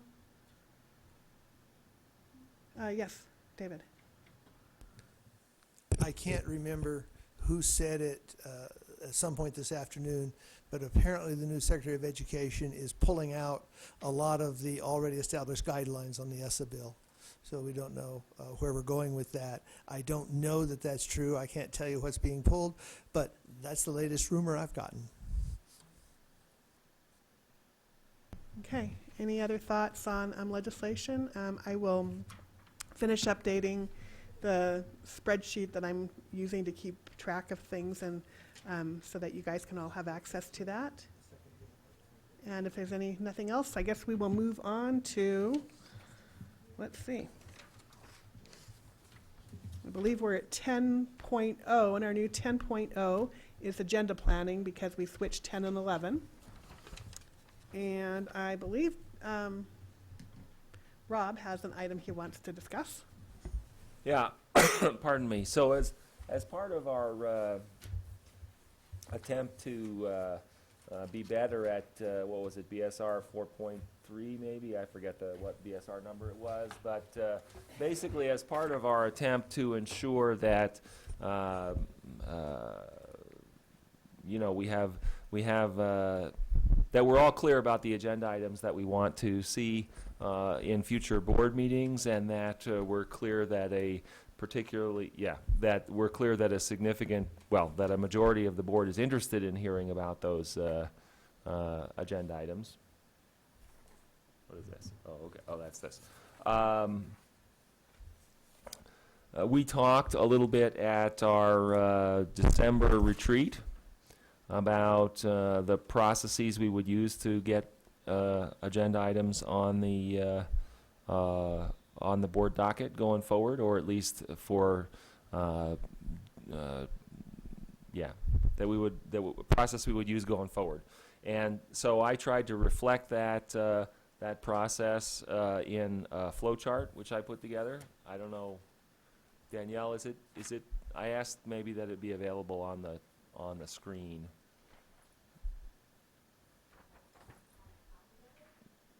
Well, Tessa, I had asked Tessa to see about putting it on the laptop. I don't know whether it made it or not.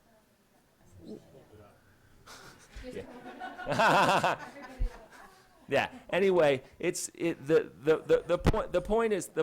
Let me summarize it. I'm not going to go into every. It is a flow chart. An engineering kind of flow chart. So, but let me just summarize it. The idea basically is. If a couple of directors, board directors, are interested in seeing an agenda topic on a future board meeting, they can relay that information to the superintendent, and for that matter to the board president.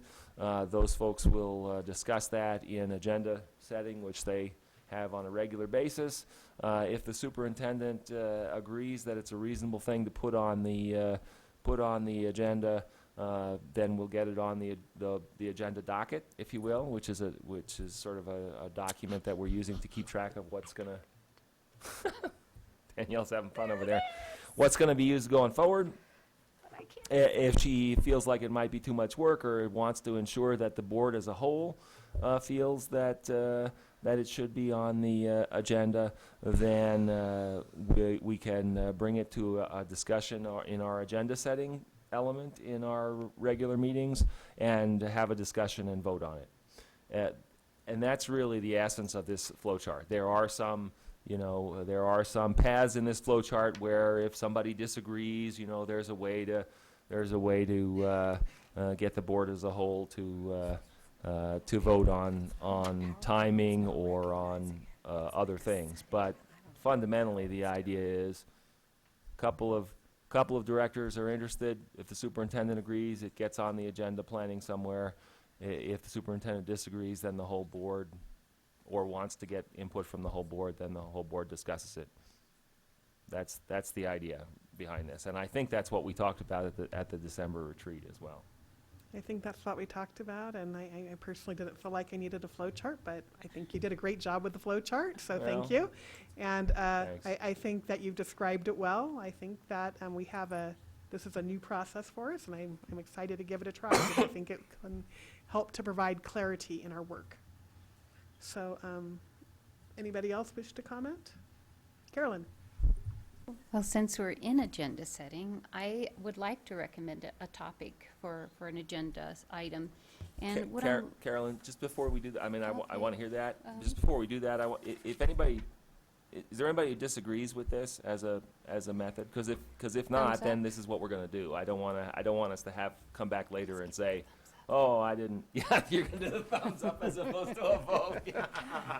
Sorry. Sorry. If you find out we're doing it wrong, you can let us know, because Yeah. we'll revisit it Okay. during agenda planning. I just want to make sure we're in substantive I think it's a agreement. great flow chart. Fine. Thank you very much. Sorry, Carolyn. Go does ahead. anybody have a problem with it, though? I don't. The only thing that I could anticipate from a staff point of view Yeah. would be a conflict between just time availability if we already had stuff scheduled prior by the board, and Yeah. then you're scheduling more stuff on top of that. So now we have to come back to you and ask okay, so what do you want to move later? Exactly.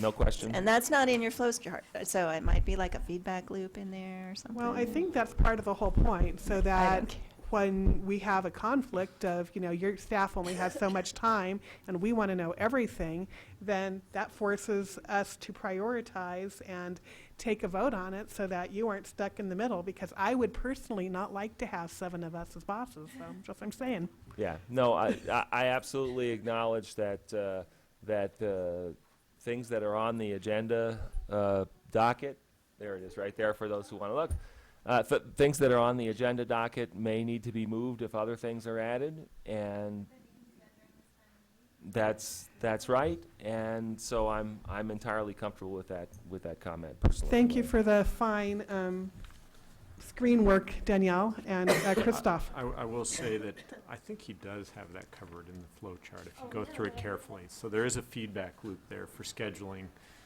on the far right. So just so you know, it's there. In my mind. Well, it's in your mind because it says the directors are satisfied. So maybe we need to add another one that says staff is not. Well, satisfied. if the superintendent agrees to the item, then she is allowed to work with the president in next agenda setting and schedule it. So that implies that there's that. And then there's a mechanism. All this is getting silly. So. Okay, well, when it doesn't work, Rob's going to do another flow chart for us, so thank you. No, we appreciate it, truly. Okay, so Carolyn. Okay. So I would like to see if there is any interest in adding as an agenda item the Innovation Schools Act, which was passed in 2008. This provides a pathway for schools and the district to develop innovative school practices, better meet the needs of individual students, and allow autonomy to make decisions at the school level. And I think that not only in talking about the new schools, about them being innovative, I could see this model working in maybe one of the new schools, but I also would like to see us maybe encourage 1 or 2 of our existing schools to become innovative schools. And to that end, I would like to learn more about it, how it works, you know, how it fits into what we're doing, how that can help out our kids, and whether or not we can do some innovative things now and not have to wait for a new school as well. Sandra, Christoph.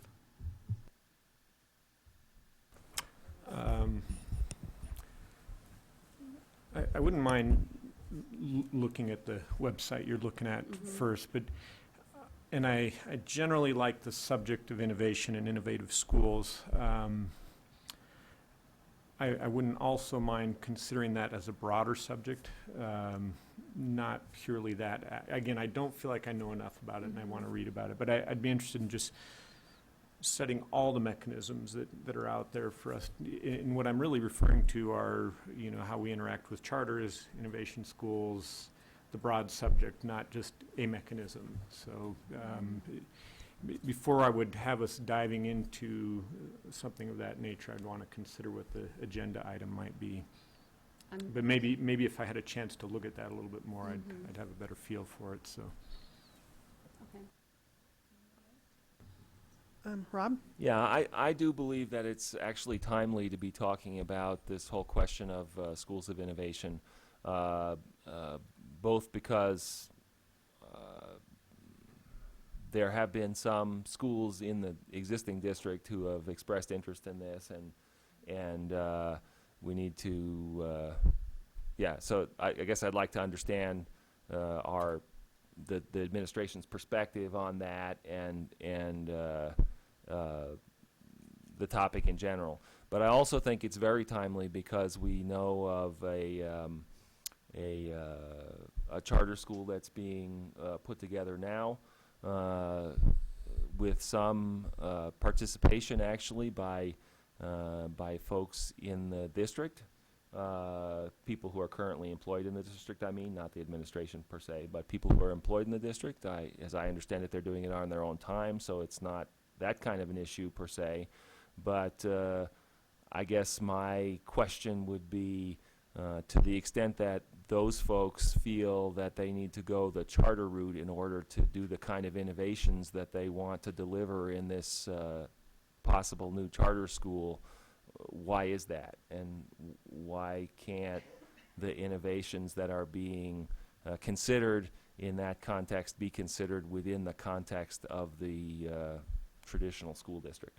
So that would be so I think it's very timely that we have a conversation around this, and to the extent that the Innovations Act enables innovations, maybe that's a good framework, maybe that's a good framework for discussion, maybe that's a good framework for actually causing innovations to happen. But I agree with Christoph that I think it's important that we look at the broader question. And I also think, and Christoph has mentioned this previously, that the environment in the country, given the change of administration and whatnot, certainly is going to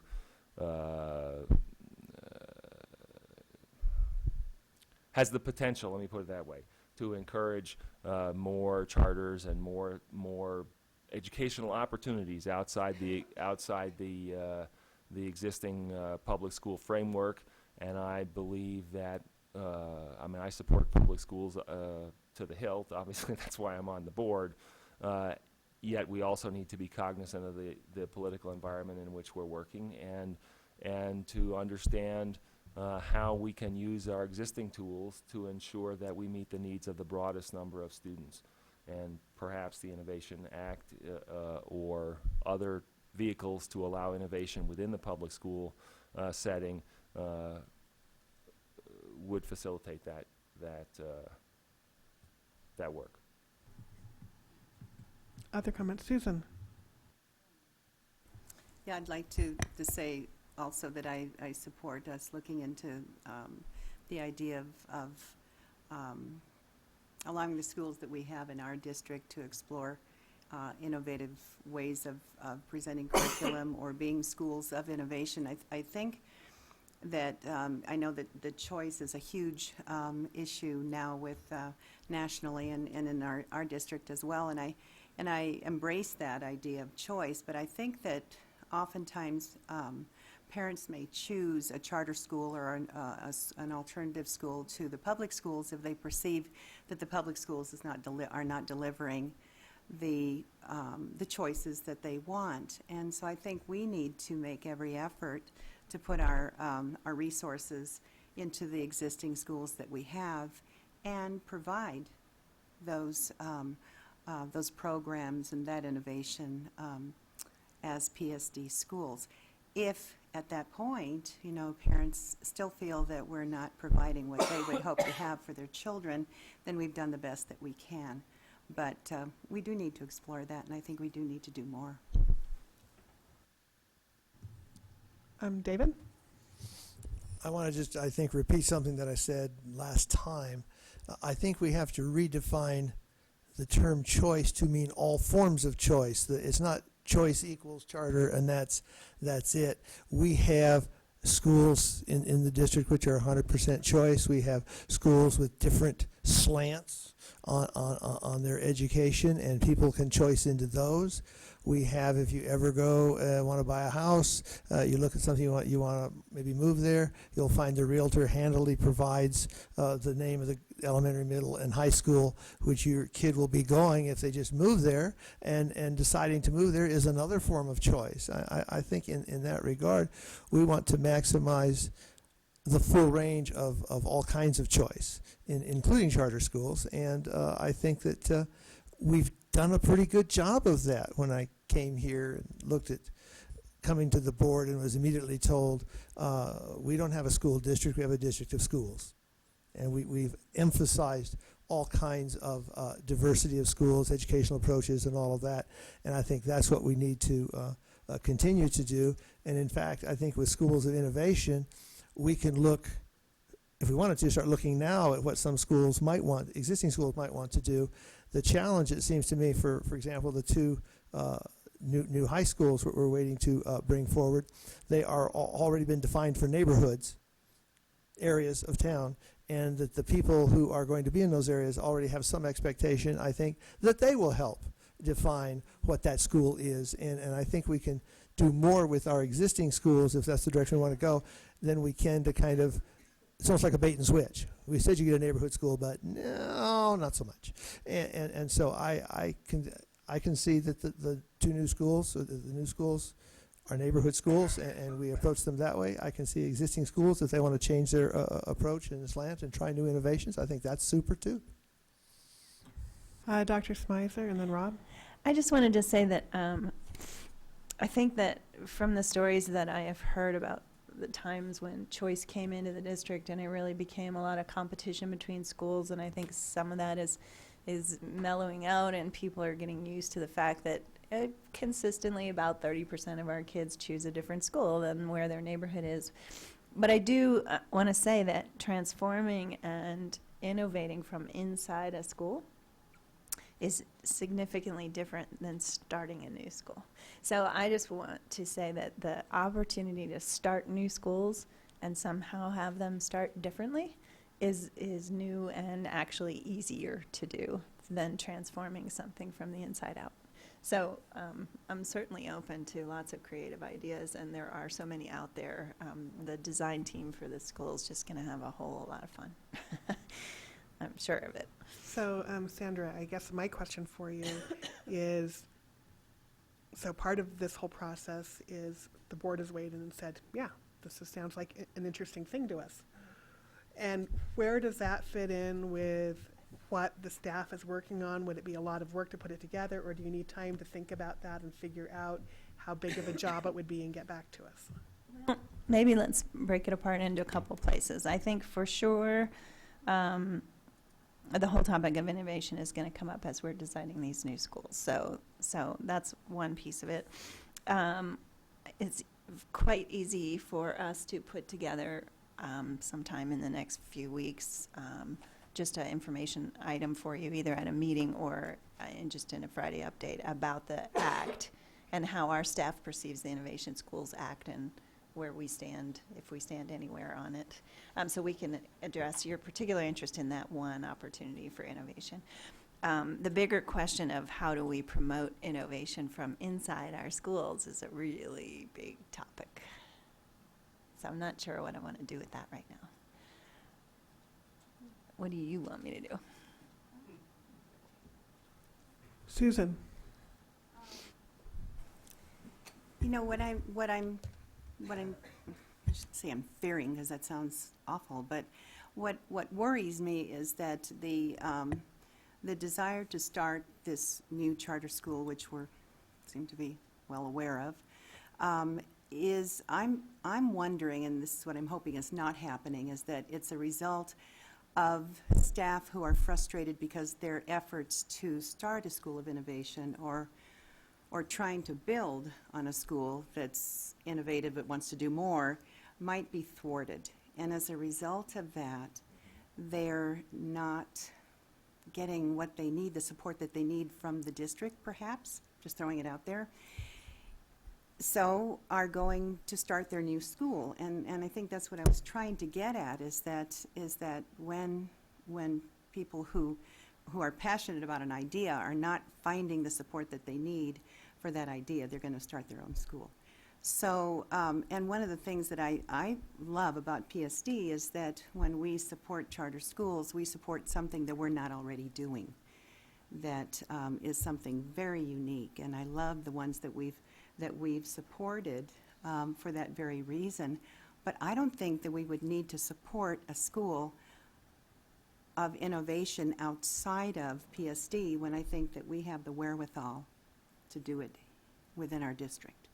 I think that's where I'm coming from. So I'm not sure what the details are and how difficult it is to work within the schools that we have, and it might be more complicated than just, renovating your house is probably a lot more complicated and ugly than just building a brand new house.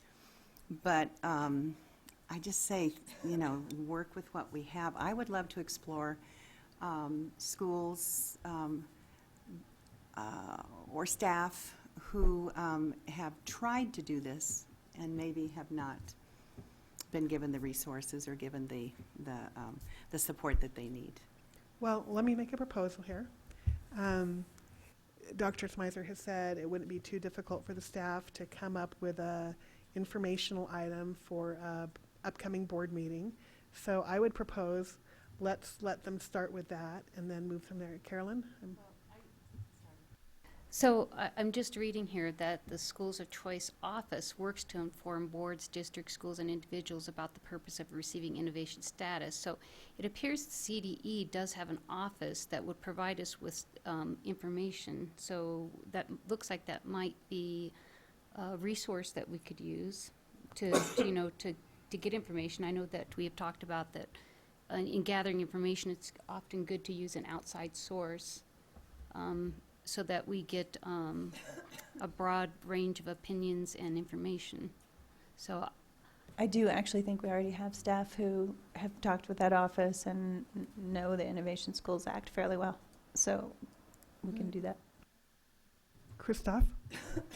So first, wow, what great conversation. Thanks for bringing that up. I think the only thing that happened to me is it caught me by surprise. And I think it's been something that's been on a lot of our minds, and so the discussion that I think needs to happen is starting to happen right here. An alternative, Kathy, could be some agenda item that just lets this discussion happen. And what comes to mind when I think of what's bubbling around in my head is it's a little bit more thinking forward to what does this entire broad district look like 20 years from now, when we have moved forward past issues that we're dealing with today, and this board and our community has had an opportunity to speak out about what choice looks like. And so it's almost a bit more of a discussion that we might have in terms of vision and values. It could incorporate innovation schools. It might be a discussion about charter schools. It might be a discussion, about legislative agenda items. It could be broad, but it would let this discussion happen a little bit more. Now, I don't know if that has to be in a retreat or in public or in a work session, but I think what concerned me initially was just that we would narrow it down to one subject. We talk about innovation schools, and we miss out on the broader subject that we're really trying to have as a community. And I realize that when we're working within a school district, it's very, very difficult for us to think outside, our partners that are outside the district. And yet, what I keep seeing and sensing is that the various mechanisms that our students in the district have for going to school is broad. It's changing. The growth is happening all around us in different ways. And it will serve us best if we can think about all of that and create that vision so that maybe we can work together. So that's a very, very broad little diatribe. But that's why I was hesitating when you said a subject around innovation schools. I would really like to see this board kind of have a broader discussion if there was a way to facilitate that. So. And include this as part of. Yeah, Yeah, I think, so build off what of are our this. mechanisms? Yeah, I mean, it build. may well turn into that, but I think it should be a little bit broader and touch on more subjects and more of the things that are going on around us, so. Rob? So I sort of feel like it's an and rather than an or, right? I think there is actually a topic that we need to have around the discussion of the Innovation Act and our philosophy toward that, because that's an existing mechanism, and some of us anyway have heard some dissatisfaction about how that mechanism has been applied. And there's, as I alluded to earlier, and as Susan alluded to, there's people are inferring things with respect to the new charter school, which may be related to that as well. So I would like to see the informational item on that topic done at a meeting rather than a Friday update, so that we can have a discussion around it, right? And I believe the broader vision actually there's multiple topics. I believe the broader vision kind of discussion that you're talking about in terms of where we want to see the district going forward is an important conversation to have, informed by that innovation piece, but also informed by values and whatnot that we need to share and hash through to some degree. And frankly, there's at least one other topic, and that's been brought up on and off, and that's the question of our relationship with our existing charters and how we can ensure that that's the most effective relationship to allow success for the district, success for the charters, and most importantly, success for the students, right? And there's historical and other things that affect that relationship now, and I know people have different views about why that is and what we should do about it, but I think there's a conversation to be had there as well, and so it's an and of a lot of things, but to start with.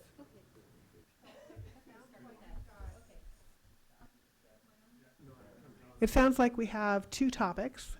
We have the broader conversation, sort of as just a conversational topic, and a presentation on innovation status, which would also allow us, I think a presentation rather than a Friday update would allow us to ask questions, because we always have questions. So if that's acceptable to everybody, we will schedule those for an upcoming agenda item at some point soon. Christoph? So I'd be, having come through this whole discussion, I'd be really fine starting with a topic of this nature, and it'll start the discussion. So if we need to settle on a simple agenda item, we could do something educational on the schools of innovation and whatever the district wants to prepare around it. It'll probably facilitate discussion, so. I was Maybe a going to good say, I starting think point. once we start this discussion, we're going to find that it has a lot of nuances for us and a lot of facets that we really need to talk about. Dr. Smyser. And as you're thinking about it between now and then, think about how, if at all, it fits with your ends. Because the ends is what we're dreaming for kids. Innovation, is it something we want kids to be able to do? Probably yes. But is it also how we deliver the ends to the kids? So just think about that, because that can help our conversation too. Okay, thank you. We do have one other item. Everybody has a draft of a joint statement that one or more of the employee groups is interested in signing off on with us. And I wanted to know if the board is interested in putting this on a future. Hello. I was wondering if the board is I was wondering if the board is interested in putting this on a future agenda. Basically, it's a statement which talks about how we, as a district, understand that we are committed to educating every single child in our district every day, and that includes childs from all backgrounds and different types of statuses. So, are folks interested in putting this on? Do you need an emotion or just a yes and no? I think that we could do it without a vote if it's not controversial, if that's acceptable to folks. But if anybody has an issue with it, just, let me know. So by the flow chart, there are at least a couple of us who are interested, so I think we can go forward and you guys can Okay, schedule well, it's a it. pretty simple thing. I think it'll be a 5-minute agenda item, so, but of course, sometimes things don't always work out as you planned. So does anybody else have anything else they wish to add as a possible agenda item or topics for agenda planning? Okay, so I think that brings us to the end of, what was that?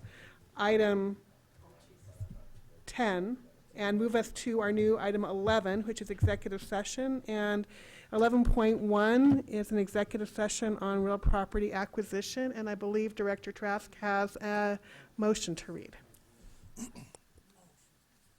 I move that the board go into executive session to discuss matters concerning the acquisition of real property, to determine positions relative to matters that may be subject to negotiations concerning the real property acquisition, to develop strategy for these negotiations, and to instruct the negotiators, all as authorized under CRS Section 24-6-402, parentheses 4, parentheses 8, and E. Individuals invited to join the board and superintendent in executive session are Attorney Rick Zier, Assistant Superintendents Lambert and Nielsen, Executive Directors Hall and Montoya, Planning Director Willits, Legal and Policy Counsel Crabb, and Assistant Board Secretary Davis. May I have a second? I have a second, a third, and a fourth, I think. Carolyn and Rob and Susan. Okay, can we call the roll? Aye. Aye. Aye. Aye. Aye. Aye. So we will not be coming back on camera to adjourn. So thank you for everybody who spent their Valentine's Day with us. We love you too. We appreciate that, all the good work everybody does in our district and all of our great students. So thank you very much. Have a good night and see you soon.